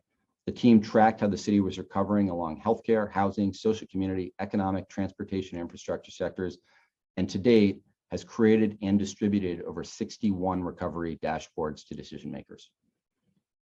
We continue to strive to make this agency reflective of the city that we serve, continuing our commitment to best prepare our non-English speaking residents. New York City Emergency Management conducted a multilingual biennial emergency preparedness survey. We attended over 200 district service and borough service cabinet meetings and trained 33 new community emergency response CERT team members who are now volunteering their time in their communities with a new basic training session that will begin this spring. We hosted mobile office hours in each borough in partnership with elected officials. In an effort to further expand our presence in your communities, we are embarking on a long-term project to have borough command centers strategically located throughout the city. We continue to look ahead to find new ways to prepare the city and our residents for the next emergency. With that, let me now provide a brief snapshot of our budget for the next fiscal year. Our projected total fiscal year 2023 city tax levy expense budget is $37.5 million. We rely on our CTL expense budget to support the majority of the agency's administrative, technological, and operational costs. The projected fiscal year 2023 city tax level personnel service budget is $11.2 million, which supports the 82 personnel lines paid directly through our tax levy funds. This includes $1.6 million in funding for 18 staff members dedicated to working on increasing communication and services to people with disabilities, access, and functional needs. Our other staffing is supported through grant funds and personnel on assignment from multiple agencies. With the January financial plan, the Adams administration directed city agencies to meet a 3% spending reduction target along with a vacancy reduction. Our agency worked to meet this target in a way that allowed us to have the least impact possible on our operations. We continue to discuss and formulate administration priorities with City Hall and OMB as part of the budget process. Our projected fiscal year 2023, other than personal service budget, is $26.3 million, which covers all agency operating and administrative costs. This budget includes a significant portion of non-discretionary funding. These funds are designated to cover our warehouse lease, utilities, and telecommunications costs, including the maintenance and operations of our emergency operations center and backup facilities. This money also supports our fleet and all additional equipment, supplies, and materials needed to run the agency. The agency receives grant funding to support many of our core programs. In the past year, we secured $31.5 million in federal funding, primarily through the Urban Area Security Initiative grant. This funding is vital to our ability to run many of our initiatives, including the Ready New York Public Education Program, Community Emergency Response Team Program, Continuity of Operations Program, Geographic Information Systems, Training and Exercises, Watch Command and Response, and Citywide Incident Management System Planning, and the Emergency Supply Stockpile. We work with City Hall, OMB, the city's congressional delegation, and our partner agencies to push for full Homeland Security funding in future years. This money supports critical operations within ours and several other agencies' budgets and is critical to the city. As I wrap up my first month as commissioner, I would like to express my admiration for our incredibly hardworking and dedicated emergency managers. The last 2 years have been exceptionally difficult on our municipal workforce, and our emergency managers were not immune to hardships in their own lives while never wavering in their support for the people of New York. I am proud to be their advocate and to represent them as we begin a new chapter in recovering from the pandemic and responding to whatever challenges come our way. Thank you for the opportunity to testify today. I look forward to working with the council, and I am happy to take your questions. Thank you. Now, Josh? Now? Yeah. Okay. So, Commissioner Iscol, you like your job. I see that. I hear that. And I know that you're very enthusiastic and you're more than equipped to do what needs to be done. And we're appreciative of that. And with Christina Farrell at your side, you're an unbeatable duo. That's for sure. But what obstacles do you anticipate to have to overcome? I mean, it's been 2 months, but I bet you've seen some obstacles. It's not even been a month, but you know, look, there's no shortage of challenges, and I think, like in combat, like in war, you're always fighting the last war. And I think here at the agency, we are very focused on learning from COVID, from the pandemic, from prior events involving extreme weather, from some of the events that Christina led the agency through in January, including the tragic Bronx fire. And so we're always learning. And I think some of the big challenges are just our job is to be prepared for things that you sometimes can't be prepared for the unknown, for black swan events. I think we have an incredibly nimble agency that will adapt to those circumstances. But that is the biggest challenge, is just the unknown. What are some of the goals that you have for NYCEM? What do you see as some of the goals that you'd like to, have your name attached to? Yeah. Thank you for the question. There's no end. For me right now, my biggest focus over the first 90 days is really getting to know all the members of the team here, really hearing their ideas and empowering them. But at the same time, I think there are a lot of things that we can do specifically with diversity within the ranks of the organization to make sure that NYCEM is more representative of the communities that we support. One of the things that we're working on is on-call contracts, specifically to better work with minority and women-owned business enterprises around the city and small businesses. Oftentimes, when there is an emergency, we have to go to the nearest company that can support us, but we want to have contracts in place so that we can work with MWBs and small businesses ahead of time. There's also, making sure that we have a great working relationship with key leaders around the city, including many of the members of the new city council. I think one of the other challenges that we face is oftentimes people are not really familiar with the work that we do and the breadth of our capabilities. And I think it's really important that we do that. And then hurricane season, storm season is right around the corner. Heat season's right around the corner. I want to make sure that we are prepared for that. That's great. And we all know that emergency management is a relatively small agency, but the people who work for your agency are highly specialized. And that's very important. In order to operate at a high level, you have to maintain these vital, valuable, experienced employees. What is the agency's annual attrition rate? I don't know the number off the top of my head. I know we have seen significant, and I can get you that number. I know we have seen significant attrition over the last 2-3 years because of the pandemic and the workload. I think it's important to note at any one time, so we have an emergency operations center that is activated in times of emergencies. At any one time, and that EOC has been activated over the last 2 years because of COVID, in addition to responding to every other emergency that the city has faced.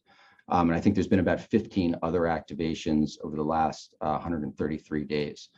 But what that means is a third of our workforce here at any given time, all of our employees are a member of Team Red, White, or Blue, and they are on call for 3-week periods. So a third of our agency, whether you are a lawyer, whether you work in administration, no matter what your job is here, you also wear another hat in the EOC responding to emergencies. So at any given time, because we have been activated, a third of our workforce has been focused on emergencies and not necessarily the day-to-day of what they would be doing here, whether it's planning, resilience, training, et cetera. So there is a big impact on the agency. I will say this is also a very attractive place to work. And, you know, it is, when we do lose people, it's not that necessarily hard to fulfill their roles. And what is emergency management doing to incentivize people to remain and not leave? And could we be doing more? Look, you know, I appreciate the question. You know, I think one of the most important things for me is leadership and management of people. That's my primary job here. As you pointed out, Chairperson Ariola, the people that work here are remarkable.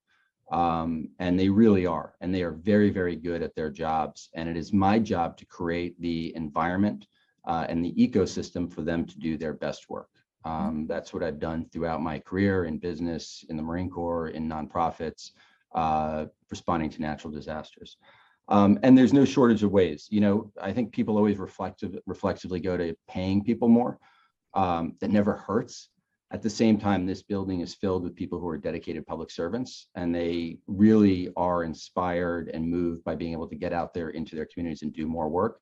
There's a lot of other things that you can do in terms of leadership development, showing career pathways for people so that they can get promoted, giving people ownership of problems and sort of new opportunities, and making sure that they are vested partners in the work that you're doing.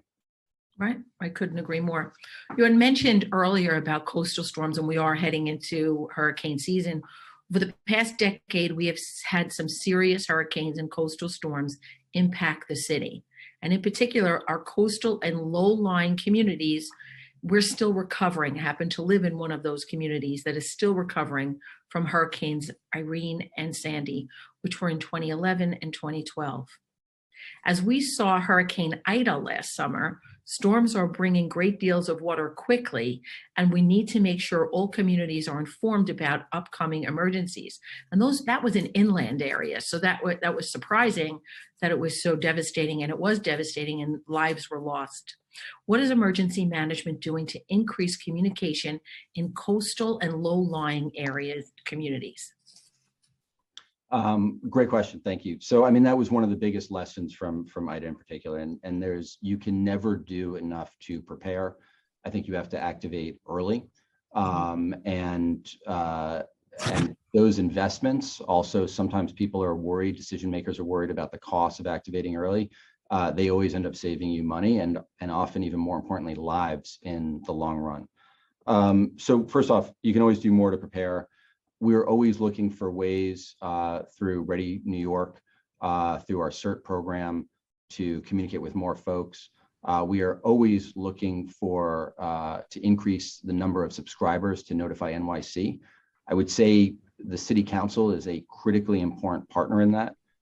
We need you to be involved in getting your constituents to sign up for Notify NYC. Which is a major way of getting people to sign up. And then we're also always looking for opportunities to speak to your constituents. Please invite us out to your town halls, to meetings that you're having to get in front of them. And then there's also things that we can do like canvassing and other ways of getting out into neighborhoods directly, or doing that through community groups. Christina, is there anything that you would add to that? No, I think it's an ongoing issue. I will say that over the years, like back with Hurricane Irene, Hurricane Sandy, we actually, people did not believe, that they were going to be hit by hurricanes. They didn't think that, even though we were coastal, they didn't think we were Miami. So I think that we have seen improvement, that after all the emergencies we've been through, people understand that it will happen here. So that is a good sea change. But as the commissioner said, the going out, we have tremendous language capability in Notify NYC. We have 13 different Twitter sites in commonly spoken languages. People can get the direct messages, but we really don't we would like all New Yorkers signed up, but we really are focused on the non-English speakers. When we were out in your district, we were talking about how your district has changed and, you know, all the languages spoken there. So, you know, that's really a goal of ours for every year, but specifically for 2022, to work to get people to get the materials, get notifies. And also if Twitter, if text or email isn't the right venue, you know, we want to know what other apps or what other ways people are consuming information so we can meet them at that point and try to avoid some of the tragedies that you spoke about. And I do want to congratulate you on meeting the 1 million followers on Twitter. That's very, very impressive. And it speaks to the amount of information that you do pump out and the amount of good information. And, you know, a lot of times in areas where, you know, their floods have been hit and maybe they don't have home lines and they don't have TVs and such, they still do have their phone and they can get good direction from a tweet or something on Instagram. So I really do commend you on that. You also referred to the emergency stockpile, and that was a big thing during Sandy, was getting provisions out and into the communities once it hit.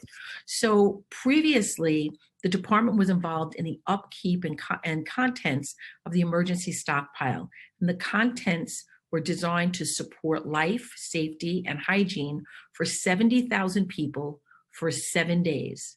What is emergency management's involvement with the emergency stockpile now?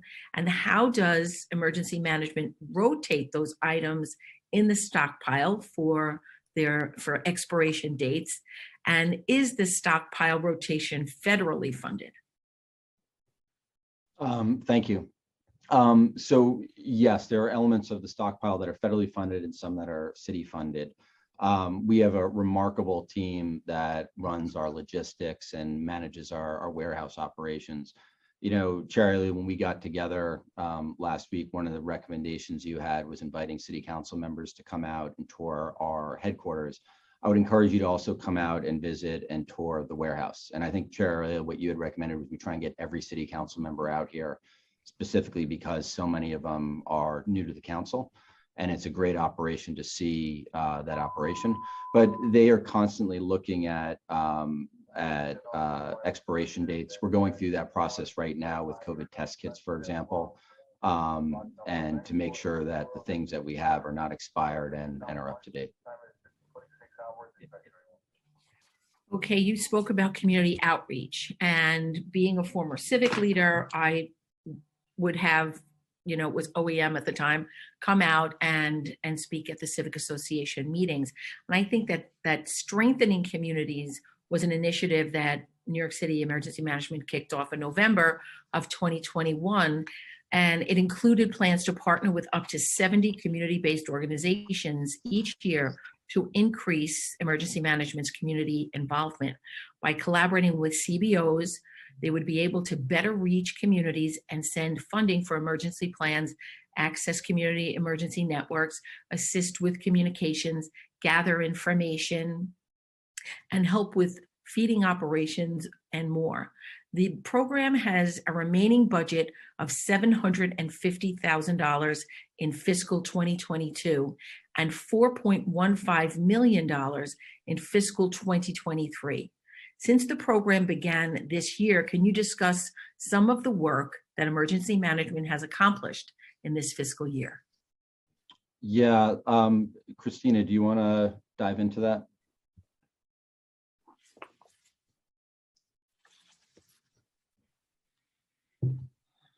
You're on mute. Yeah, sorry, you have to wait till you get unmuted. Yeah, so, you know, we have an amazing community engagement team here. And as we worked through COVID and worked with different agencies and communities, you know, just like all aspects of the city, we saw that we really needed to, you know, focus even more on the community level and strengthening the emergency capabilities.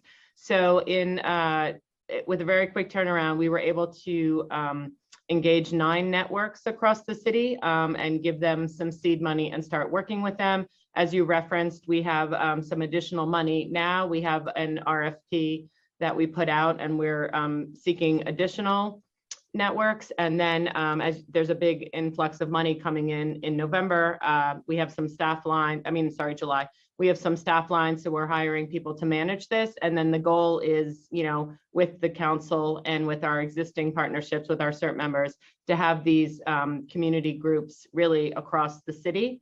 And really, it's a bottom-up approach, grassroots working. So if there is a coastal storm event, if there's severe heat, different things, they can activate. They will have a straight line into our emergency operations center and really help to push information both ways, because we need to get information out culturally appropriately to the communities, but we also need to get information back on, what's the best place to have a service center, or what are some specific needs in the community. So we're really excited about this program. We're happy that it's been funded, and we're working very quickly to get it up as much as possible. So many more good things to come with the Strengthening Communities initiative, for sure. You mentioned nine networks operating now. Do you know where they are? They're in all 5 boroughs. Some were networks that we already knew, and some were new to us. I can get you the complete list, but I know that they are representative of the 5 boroughs. And you mentioned that you do have money earmarked for staffing. How many staff members would you be hiring to do this project? We want to have 1 staff member per borough focused, and then an overall program manager.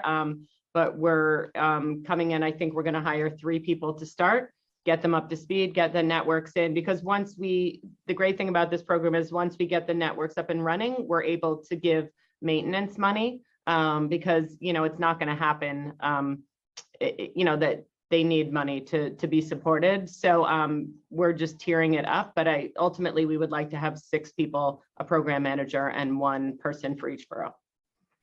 And with the increased funding, you'll get to do additional things. Can you name just a couple of things that you'd like to accomplish that you're not doing now with the existing funding? Yeah, so as the teams, as the community groups get up and the networks get strong, we want to do additional training. We'd like to do exercises. So it's really a microcosm of the work that we do as emergency managers.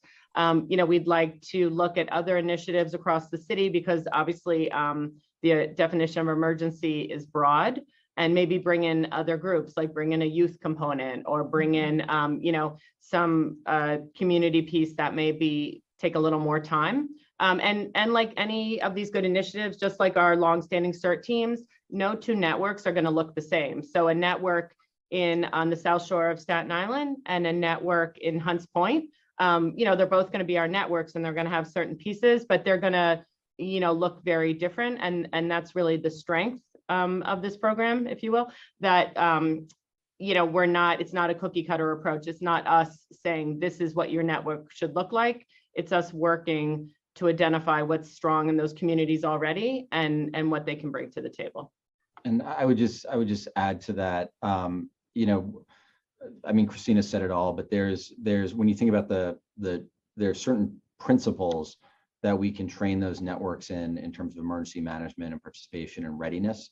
But there's also then a bottom-up sort of approach that then takes place that sort of informs how that looks differently around the city based on the needs of specific communities. Thank you. And the things that those communities care about addressing, or what they might consider an emergency. Right. I appreciate it.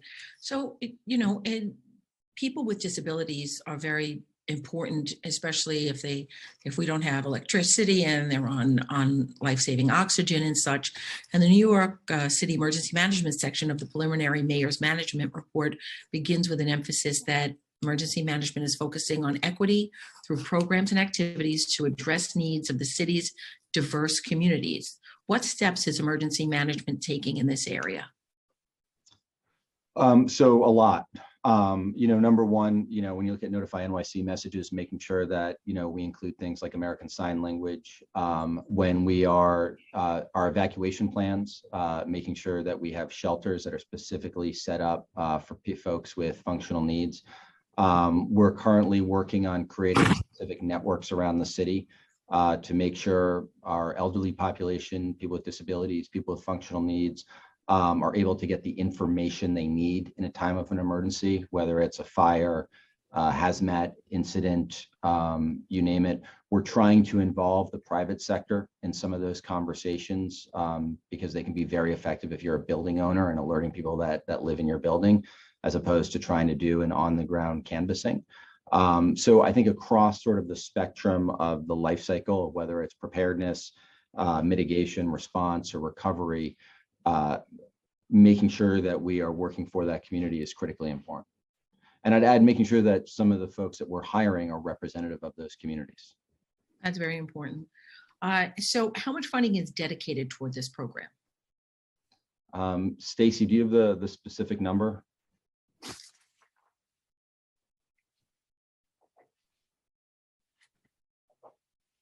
And Stacy, you're on mute. And while Stacy's looking for that, Stacy, how are you going to utilize it for outreach? Am I unmuted? Yep, you're unmuted. Okay. I apologize. It's about 1.3 million. It was 1.3 million in the fiscal year 21 budget, so I think it's slightly less. Christina, maybe I know we have money dedicated for Ready New Yorks, and I know part of it funds staffing. Maybe Christina could touch a bit more on the outreach. Sorry, I keep muting myself, making the council do more work. Yeah, so we have several staff lines, as Stacy said, that are through DAFN funds. And what we've done is we have incorporated them into different units. So like within communications, within community outreach, within logistics, instead of making a standalone unit within our Notify NYC, because we really wanted it to be holistic throughout the agency. And we've been doing that really since Hurricane Sandy, and it's brought there's always more to do for sure, but it's brought some really remarkable changes and accomplishments that we're very proud of. And we have a senior outreach coordinator, and he's 80 years old himself, but has way more energy than I have. And he goes out, he does it in person, he does it remotely, whatever it takes. And he works with senior centers, he works with different advocacy groups, and, along with our youth outreach coordinator, with schools in District 20 and 75, or, students that have special needs. And so, we try to do it both ways, looking overall at our programs, like the commissioner said, how to make sure that the shelters are accessible and have the equipment and things they need. We also are very involved in American Sign Language. And we also, anytime we send out a travel advisory or some kind of emergency notification, we also send it to our advanced warning system. That goes out to all the service providers in the city. So starting with like Catholic Charities, Visiting Nurse, the United Federation, those all the way down to individual care providers. And so, if consumers can't get the information themselves, they can get it through their caregiver as well. I have one more question. We've been talking a lot about the 3% that was cut by the city and other cuts that all the agencies are realizing. So given that emergency management relies on city funding to support the majority of the agency's administrative, technological, and operational costs, what impact will these savings or cuts, depending on which end of the cut you're on, what impact will these savings have on emergency management's operations in the next fiscal year? Yeah, thank you for the question. Bottom line, none. Stacy, Christina, the team here really did a remarkable job identifying savings within that 3% peg that would not impact our ability to serve New Yorkers. And so they found things that, were things that cost less money. For example, with the interim flood protection measures, we're not doing less, but there are certain things that we found cost savings on, or things that were less expensive than we had initially projected. There was other sort of efficiencies that were found. There were some funds that could be displaced to other agencies. So they did a very good job of finding the 3%, meeting the 3% peg without an impact on our operations. And I'd say the other sort of great thing about this agency is we are primarily funded through grants. And so even if you look at our CTL payroll funding, the vast majority of the people that work here are on grant funding. And a lot of our additional funding comes from grants and not the city tax levy. So it was minimized. Okay, and so like you say, you get grants and federal funding, right? So do the reductions in city funding make it more difficult for emergency management to comply with the local laws that provide those fundings, or no? No, not to my knowledge. Stacy, Christina?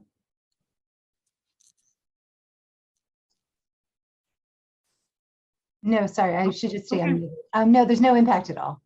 All right, and then my final question actually is, in fiscal 2023, the preliminary budget included 780,000, and in fiscal 22, I'm sorry, it included $780,000 in fiscal 2022 only for contracts related to the Rikers food trucks.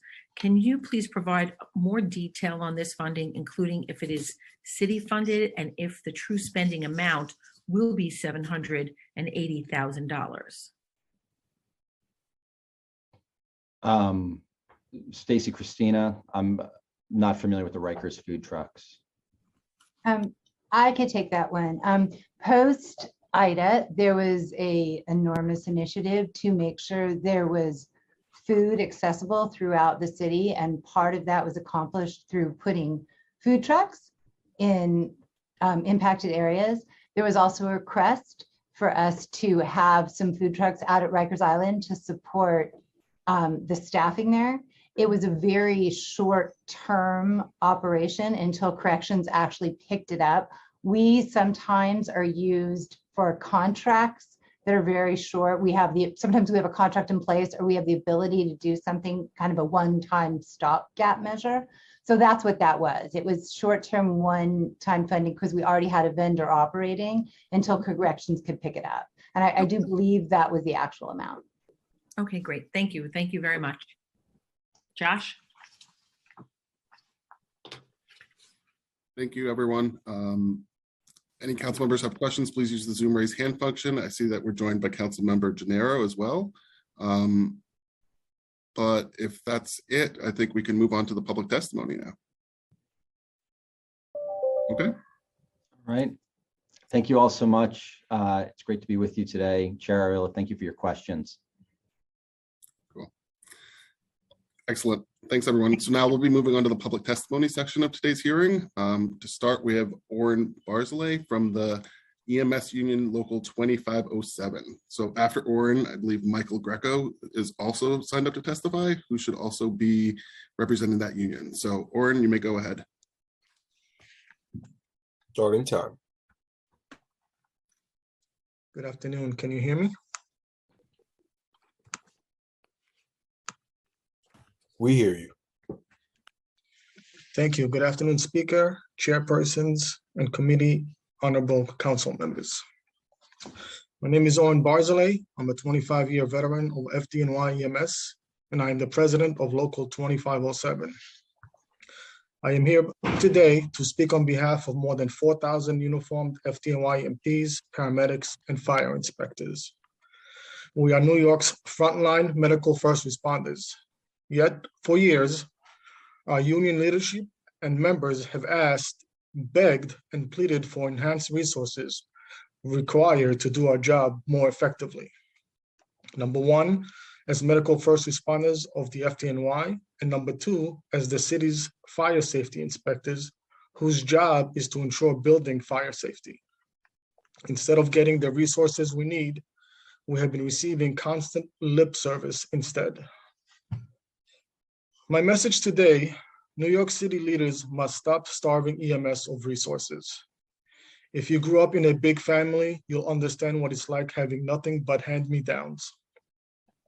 This is what it's like to be in EMS inside the FDNY.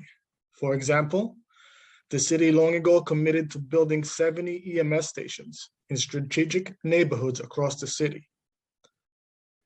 While talk is indeed cheap, many years later, 25 to be exact, we are still waiting. We have told the council about the horrific low wages. EMS members are paid about 40 to 50% less than New York's other great first responders. In Boston, EMS makes only 2% less than police and fire. Where is the wage equity or fairness for our mostly women and minority EMS workforce?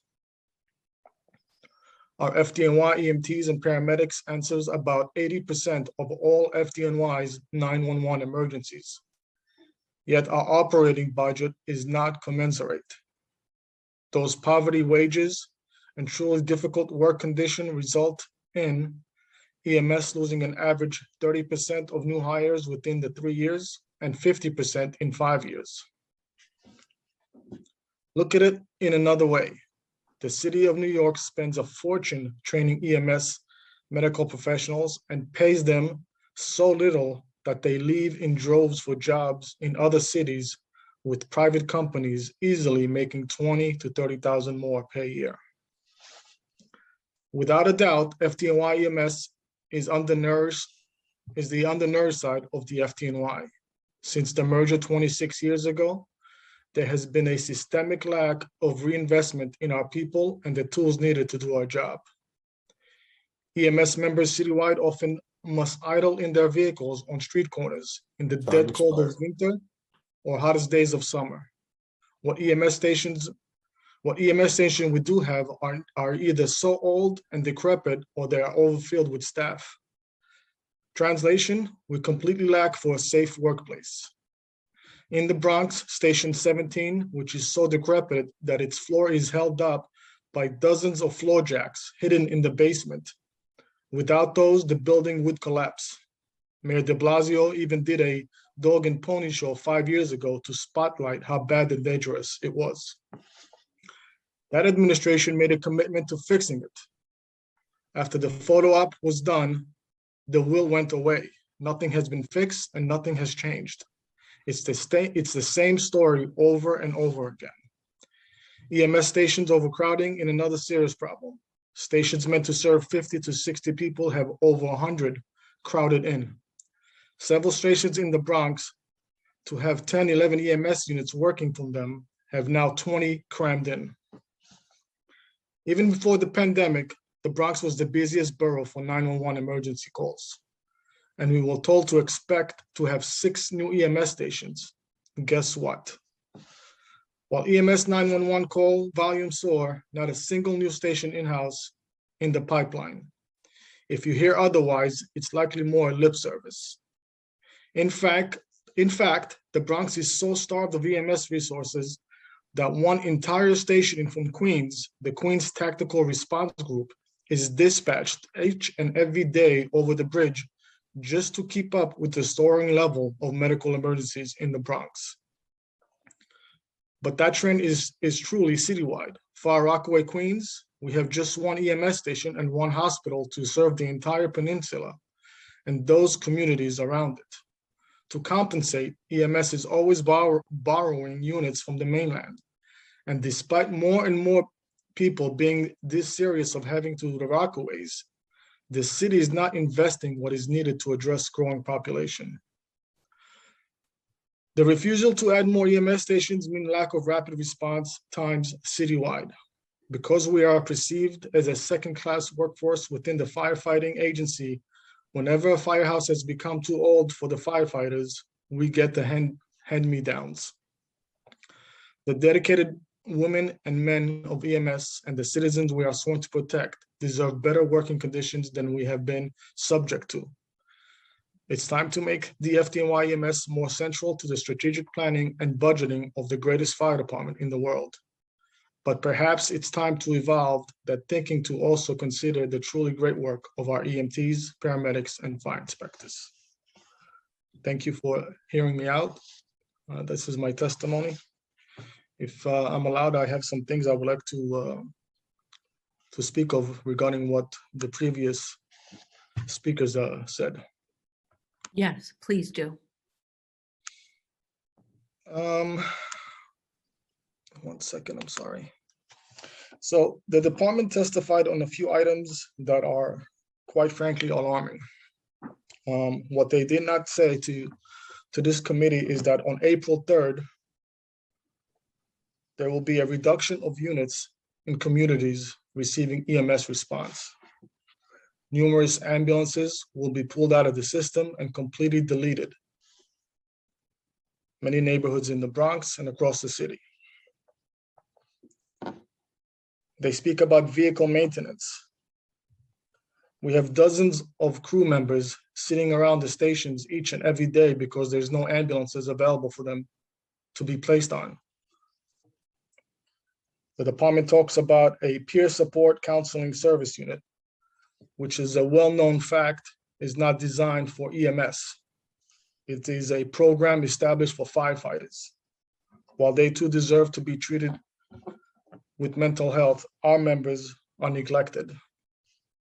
We have members who are constantly not receiving return phone calls, who are left to straggle and deal with it on their own.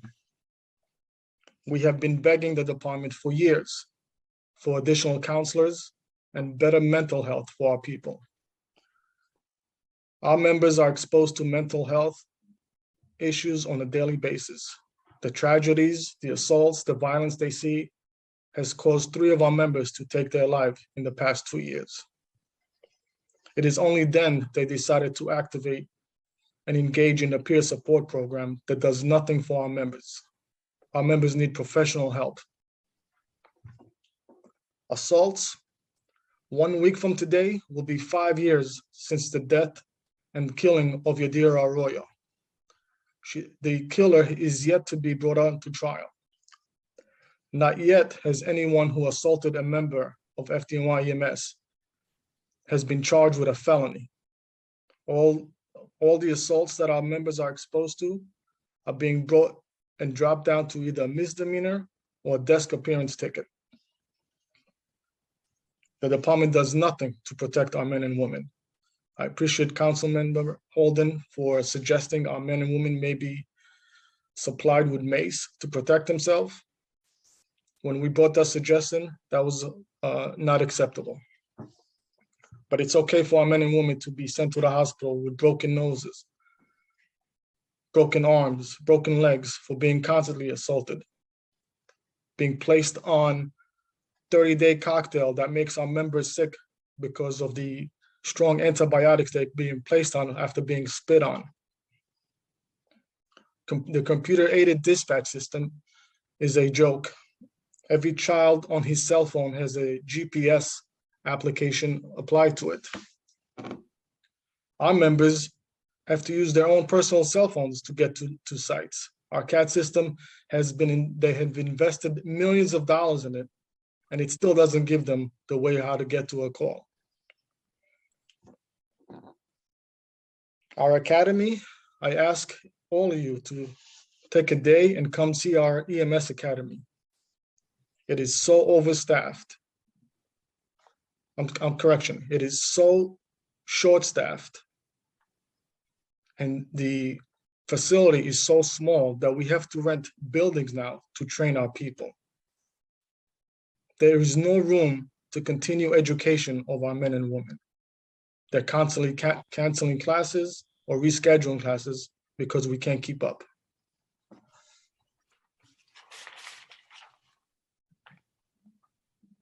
The starting salary, as the council member Holden mentioned, is $39,000. Top paid EMT is $59,000. Even top pay today is a joke, $59,000 after this wage increase that we received. The mayor constantly, the previous administration, I should be more clear, has denied recognizing us as a uniform status and has denied and refused to give us equality among our other first responders. Just last week alone, Target has announced that minimum wage for its employees will be $24 an hour. The starting salary for EMT in New York City is $18 an hour. Our members are leaving this job in droves. Nobody stays here. It is financially impossible to survive on $18 an hour. I'll take any questions that you may have for me. Well, Mr. Barzilay, I just want to thank you for your testimony, and it is compelling that drastic change needs to come for EMS, for the department, for the workers. And I know Councilmember Holden has fought for you, and now I'm here on the City Council and I will fight for EMS as well. I appreciate it. Thank you very much. We'll now turn to Councilmember Holden for questions. Or Chair Ariola, do you have any additional questions? No? Okay. That's for now, yeah. Okay, Councilmember Holden, yes, go ahead, sir. Thank you, Oren, and thank you, Chair. Yeah, what a picture you painted, Oren. Very depressing, but just think about what the EMS workers go through on a daily basis. Their work every day. They're seeing horrific scenes that most of us would not be able to even look at. They have to deal with it. They come upon accidents that are absolute nightmares. They might see the death of a child, which they have to take that home, and to do it and get paid so little is an insult, is a disgrace. So, Oren, I have a question, because I did speak to EMS workers a lot. That's why, if you really take the time, if the council members take the time and talk to them, they'll understand what it is to be an EMS worker in New York City. They are disrespected. The previous administration didn't listen, never listened on so many levels. But I want to ask you, Oren, what about the Adams administration? Have they reached out? Have you spoken to them about the horrific conditions, especially the short staff? Yeah, I've met with his staff and I've spoken to him a few times, but unfortunately, it's been extremely busy for him with the crime levels in our city. So we're giving him a little time to deal with the crime in our city. And hopefully we'll be able to resolve some of these issues in the near future. But he does have an open ear to us, which is different than what the previous administration had. And hopefully we'll get this resolved. And just one thing I remember writing letters during the pandemic, could you talk about what initially trying to get the vaccine for EMS workers, and that at first they didn't want to do it during your working hours. They wanted to do it on the employees, on EMS workers' own time, and we had to fight even for that to get the vaccines done on work time, as it should be. Can you tell us initially what happened with that? So initially, when the vaccination became available, EMS wasn't included.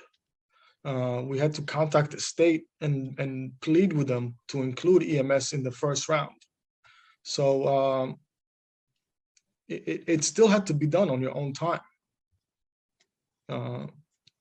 They made it available to us. There was no pushback, but it had to be done on your own time.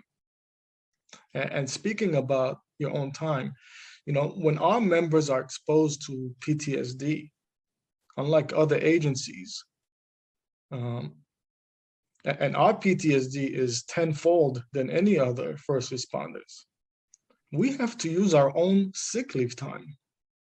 We can't even be excused from the trauma that we are exposed to. They keep telling us, well, you have to negotiate that. That's a bargaining issue. When our members saw 17 dead bodies at that fire last year, that is a traumatic event, to everybody.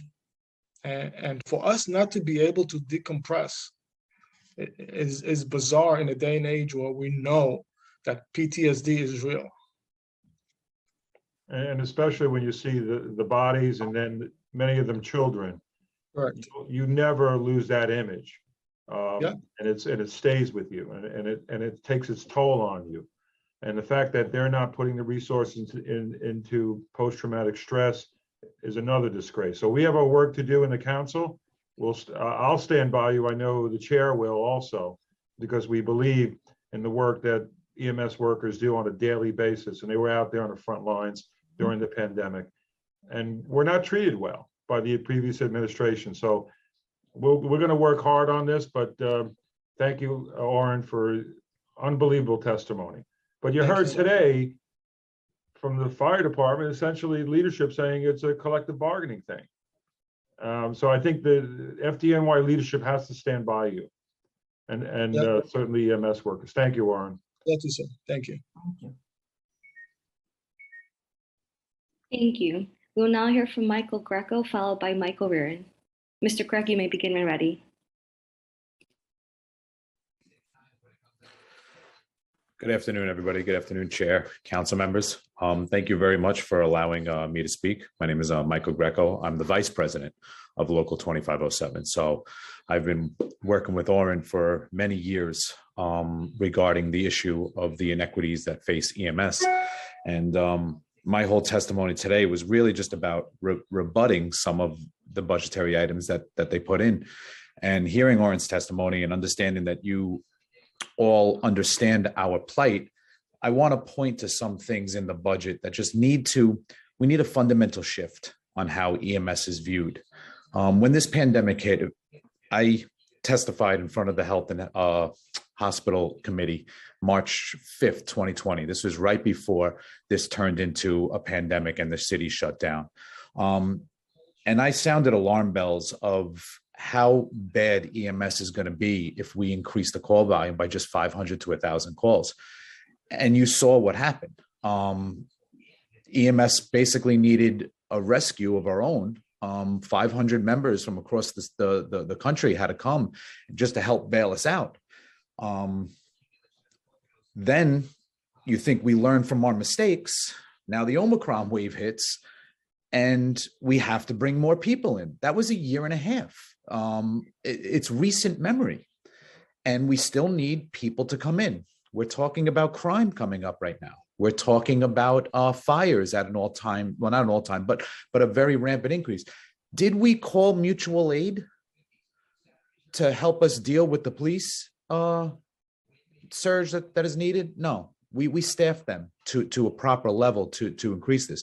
Have we asked neighboring counties to come with fire trucks? Long Island per capita, the highest fire truck community in all the country. Have we asked them to come in and help with the fire? No, because there's a major difference between at staffing level and being understaffed.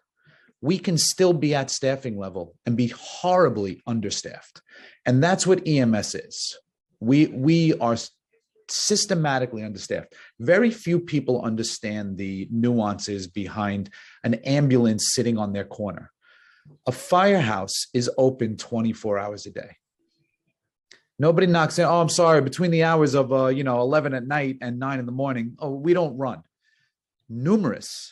Hundreds of ambulances across our city are staffed at a 12 or a 16-hour level. And then we put them to bed on the overnight. Communities are now losing, like Oren has led to, because of a complete revamp of the 911 system that is about to come in on April 3rd, which really has very little oversight from a safety committee, from anybody, is about to be embarked. Communities, which I just spoke at Community Board 8, they're going to be losing ambulances. So they should. Time expired. Sorry. That's really what I want to say. I know I'm running out of time, but there's a couple more things if I'm allowed to. The fire inspectors, which are tasked with keeping our city safe and protected as well, they were relocated and put onto COVID task force for the past year and a half. Their job, instead of checking buildings, was to make sure that a restaurant was complying with the vaccine mandate. So if you mean to tell me that doesn't have an effect on the backlog, it obviously does. They utilize our resources so bad. They treat us so bad. I heard the fire department invite you to Randall's Island to take a look at the training center and all the things that the $274 million. When you're done touring the beautiful Randall's Island, I would like you to tour the EMS facilities with the 100-year-old buildings that are falling apart, the space heaters that we have because the heat goes down for a week, the condemned buildings across the field from us, the raccoons that are flying around. That's what I would invite you to see, to maybe understand the perspective of the second-class citizens that we on EMS are. In March of 2020, our response times went to almost 20 minutes because of the pandemic. In December of 2021, our response time almost went the same because of a pandemic. EMS has been running on red line for 2 years. So the mental health that we need help on is serious. They're going to talk about their peer counseling network. They can't staff the peer counseling network because they can't afford to lose the EMTs and paramedics in the field. So they're placed on a group me. And when a situation happens, they put like a call into the air and say, is anybody available when they're home in the middle of the night? We don't have a staff to go there because we're understaffed. But yet they talk about sending fire trucks throughout the city to do these programs to schools. We would love to go teach CPR and teach health and safety to kids. We're run so rampant. We need help. So at 4,200 members, we are wholly understaffed. So I don't like them turning around and saying that EMS is staffed to proper levels. That's a budgetary equate. That's new asks. That is where some of these budgetary items should be asked for. And that's what we need here in EMS. Thank you. We hear you loud and clear, Mr. Greco. Thank you. Thank you. It appears we have a question from Councilmember Holden. Yes, thank you. Thank you, Chair. Thank you, Michael, for that testimony. I just have a question because I didn't know some of what you mentioned, and it's even more alarming. But you're saying that fire inspectors were reassigned during the pandemic to go to restaurants and enforce regulations. How many, I guess we're short-staffed on fire inspectors, right? Correct. They're under staffing levels. And I believe Oren give you the exact numbers. But yes, I would, there was a task force. It was actually called the COVID task force, and they got pulled from all different units to staff this. Oren would definitely be able to give you. So as a result, it could be that some of these tragic fires that happened in New York City as a result of reassigning fire inspectors. I don't want to be hyperbolic, but what I do know is that our fire inspectors, with their programs of inspecting buildings, have significantly added to the safety and the human toll that has been taken over the years. So it's an easy conclusion that if they're not checking standpipes, they're not checking what they're supposed to check, then we're going to have a little extra loss of life. That they have been instrumental in protecting. Fire inspectors have, and this isn't hyperbolic, they have saved more lives in the past 20 years with the way the inspections have gone than they're given credit for. And their staffing level should be increased, and they should be recognized for the safety that they bring to not only the public, but all the visitors and all the tourists to our great city. Fire inspectors are an unsung division of the fire department. And so the fire inspectors being reassigned to other duties stands to reason it's jeopardizing our buildings, especially the high rises, for these catastrophic fires. But I just want to touch upon the fact that we need more fire inspectors. And you heard the acting commissioner couldn't give us really a concrete answer as to how many, what's the schedule of inspections? What do we have? Are they yearly? Or, I asked twice and I couldn't get an answer really. So that's something we have to bring up, Chair, to the administration, especially in budget time. That there's a lot to be fixed here. And we can't treat EMS workers and we can't treat fire inspectors like they're, they're just here and we can just do what we want, and we don't have to pay them enough, and we can reassign them at will. That they should not be, reassigned to do COVID work or inspections on other than fire, prevention. So I think that we do have some issues to bring up, Chair, but thank you, Michael. You're welcome. Thank you for time. we first have to make sure that they are reassigned where they're supposed to be. And Right. they're not going in and just harassing small business owners and giving them fines when buildings are burning and people are dying. Yeah, so, but that explains, Chair, that explains why the same businesses were visited by Consumer Affairs, Health Department, and now I didn't know fire inspectors. I mean, that's to me is outrageous, but I just can't, to begin to say how poorly EMS workers and fire inspectors were treated under the de Blasio administration. But I will be meeting with the deputy mayor actually tomorrow, and I'll bring this up also. Thank you both. Thanks, Michael. Thanks, Oren. Yeah, just so you know, we brought this up to the deputy mayor 2 weeks ago. I have Mike Reardon, who's a chief fire inspector, who's going to talk about the task force and how they were pulled away instead of doing building inspections. And ironically, that tragic death in the Bronx, that building was scheduled to be inspected, but because they were sent to a task force, that building was not inspected. And the same thing happened with that Brooklyn explosion. That building was scheduled for inspection, but because the task force was sent to inspect COVID sites, that building was not inspected either. So it's problematic. I do think we have the picture, and I think that you both make very compelling statements, and Councilmember Holden and I are in sync on making sure that the current administration is aware of what was taking place and making sure that it is not still taking place, and that you do receive what you need, and the fire inspectors go back to what they need to do, as Councilmember Holden said. So I'm sorry, as of last week, when the mask mandate dropped by the mayor's office, that's when they canceled all our fire inspectors from going. So they sent them back now to headquarters to continue to start doing inspections now. So that came to an that's end. good news. That's good news. Yeah. Thank you. We will now hear from Michael Reardon. Mr. Reardon, you may begin when ready.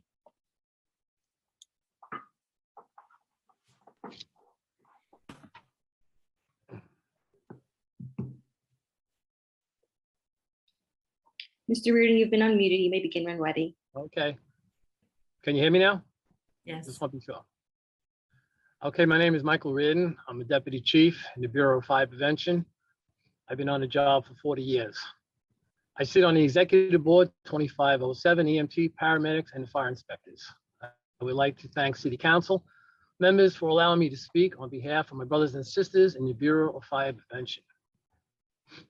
Fire prevention inspectors generate about $77 million a year. During the pandemic, the last 2 years, our inspectors dropped dramatically, leaving the city unsafe because several of our units and manpower were mandated by the mayor, de Blasio, to hand out masks in the public and to inspect restaurants to check for compliance, which is the health department's job in the 5 boroughs. During the pandemic, we were not able to test and perform all our inspections, testing fire protection systems such as sprinkler systems, standpipe systems, rain hood systems in the restaurants, construction sites, places of public assembly, hazardous cargo trucks carrying gasoline and diesel, service stations, private fueling stations in the 5 boroughs, refrigeration units, oil burning units, storage of aerosols, and MVRS service stations. We have about 450 inspectors. We are down between 99 to about 130 inspectors, leaving to new jobs such as going to fire department or retirement or health reasons. It's important that we continue to hire more fire inspectors for the following reasons. Fire prevention inspectors are out there in the field working hard in the 5 boroughs to make sure our firefighters, the public, and all visitors who come to the city on vacation are safe by making sure that all types of fire protection systems, such as sprinkler standpipe system, dry chemical fire suppression systems, foam fire protection systems are inspected, tested, and in perfect working condition. Time expired. Always looking for hazardous and unsafe violations during the inspections in all the facilities we inspect. Fire prevention inspectors are out inspecting high-rise buildings, restaurants, places of public assembly, all types of commercial buildings, construction sites, power plants, methane recovery facilities, LNG, which is next, liquid natural gas facilities, compressed natural gas facilities, service stations, private fueling facilities, pipelines, providing jet fuel, gasoline, fuel oil to JFK Airport and to LaGuardia Airport. Also doing junkyards, scrap metal yards, storing unsafe hazardous materials in buildings and in box trucks, inspecting gasoline and fuel oil tanker trucks. We have a laboratory unit also inspecting the hospitals. We do task force and shelters in the city. We do illegal conversion task force. Also, district offices are checking for refrigeration units on the rooftop of buildings, as well as checking for aerosol storage and BRS stations. We also supervise fireworks displays in all the boroughs. Fires are down due to fire prevention inspectors, the work they do. Units are required to travel in 5 boroughs and sometimes respond to emergencies without department vehicles. Fire prevention units lost cars due to high mileage and never was replaced. Some were taken away and given to chiefs on the firefighter side who come to fire prevention. And that's my statement. Thank you for your time. Thank you. Thank you, Mr. Reardon. I'll take any questions you have.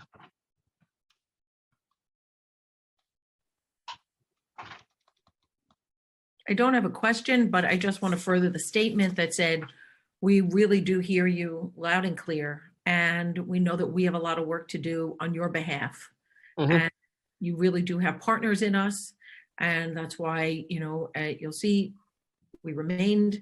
We want to hear what you have to say because you know it from the streets and you don't know it from, the inside of what we're hearing. So when we get your perspective, it makes such a big difference in how we act when we go into the city council or we meet with deputy mayors or we meet with the mayor himself.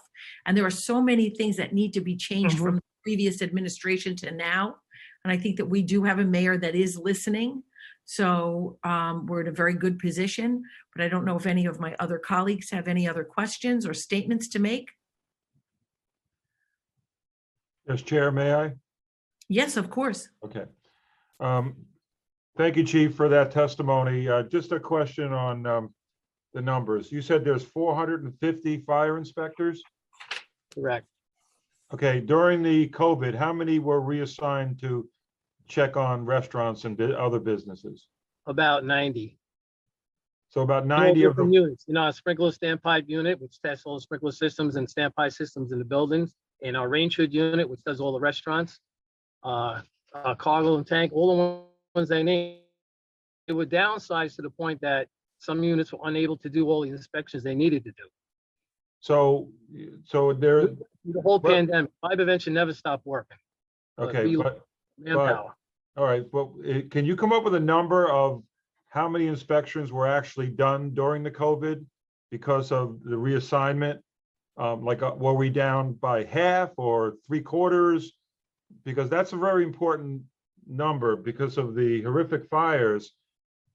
We have to learn a lesson, that during a crisis, that we don't reassign inspectors that save lives in other areas. So we may have 90 inspectors go around and, find businesses for masks or whatever else they did, but they were taken away from other areas that actually cost lives by not inspecting the buildings. So do you have a number on this, of the 90 inspectors that were taken away? How many inspections were actually done or I would have to go to each unit and see if they have numbers on that between, so I can see if I can get those numbers for you. Great, thank you. Thanks, Chair. I'll get them on all the units that I had mentioned. Thank you.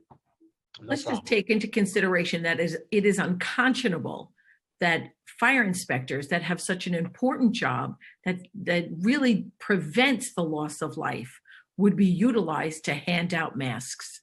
That is just unconscionable. So I thank you for your testimony, and we look forward to making sure that these wrongs are righted on your behalf.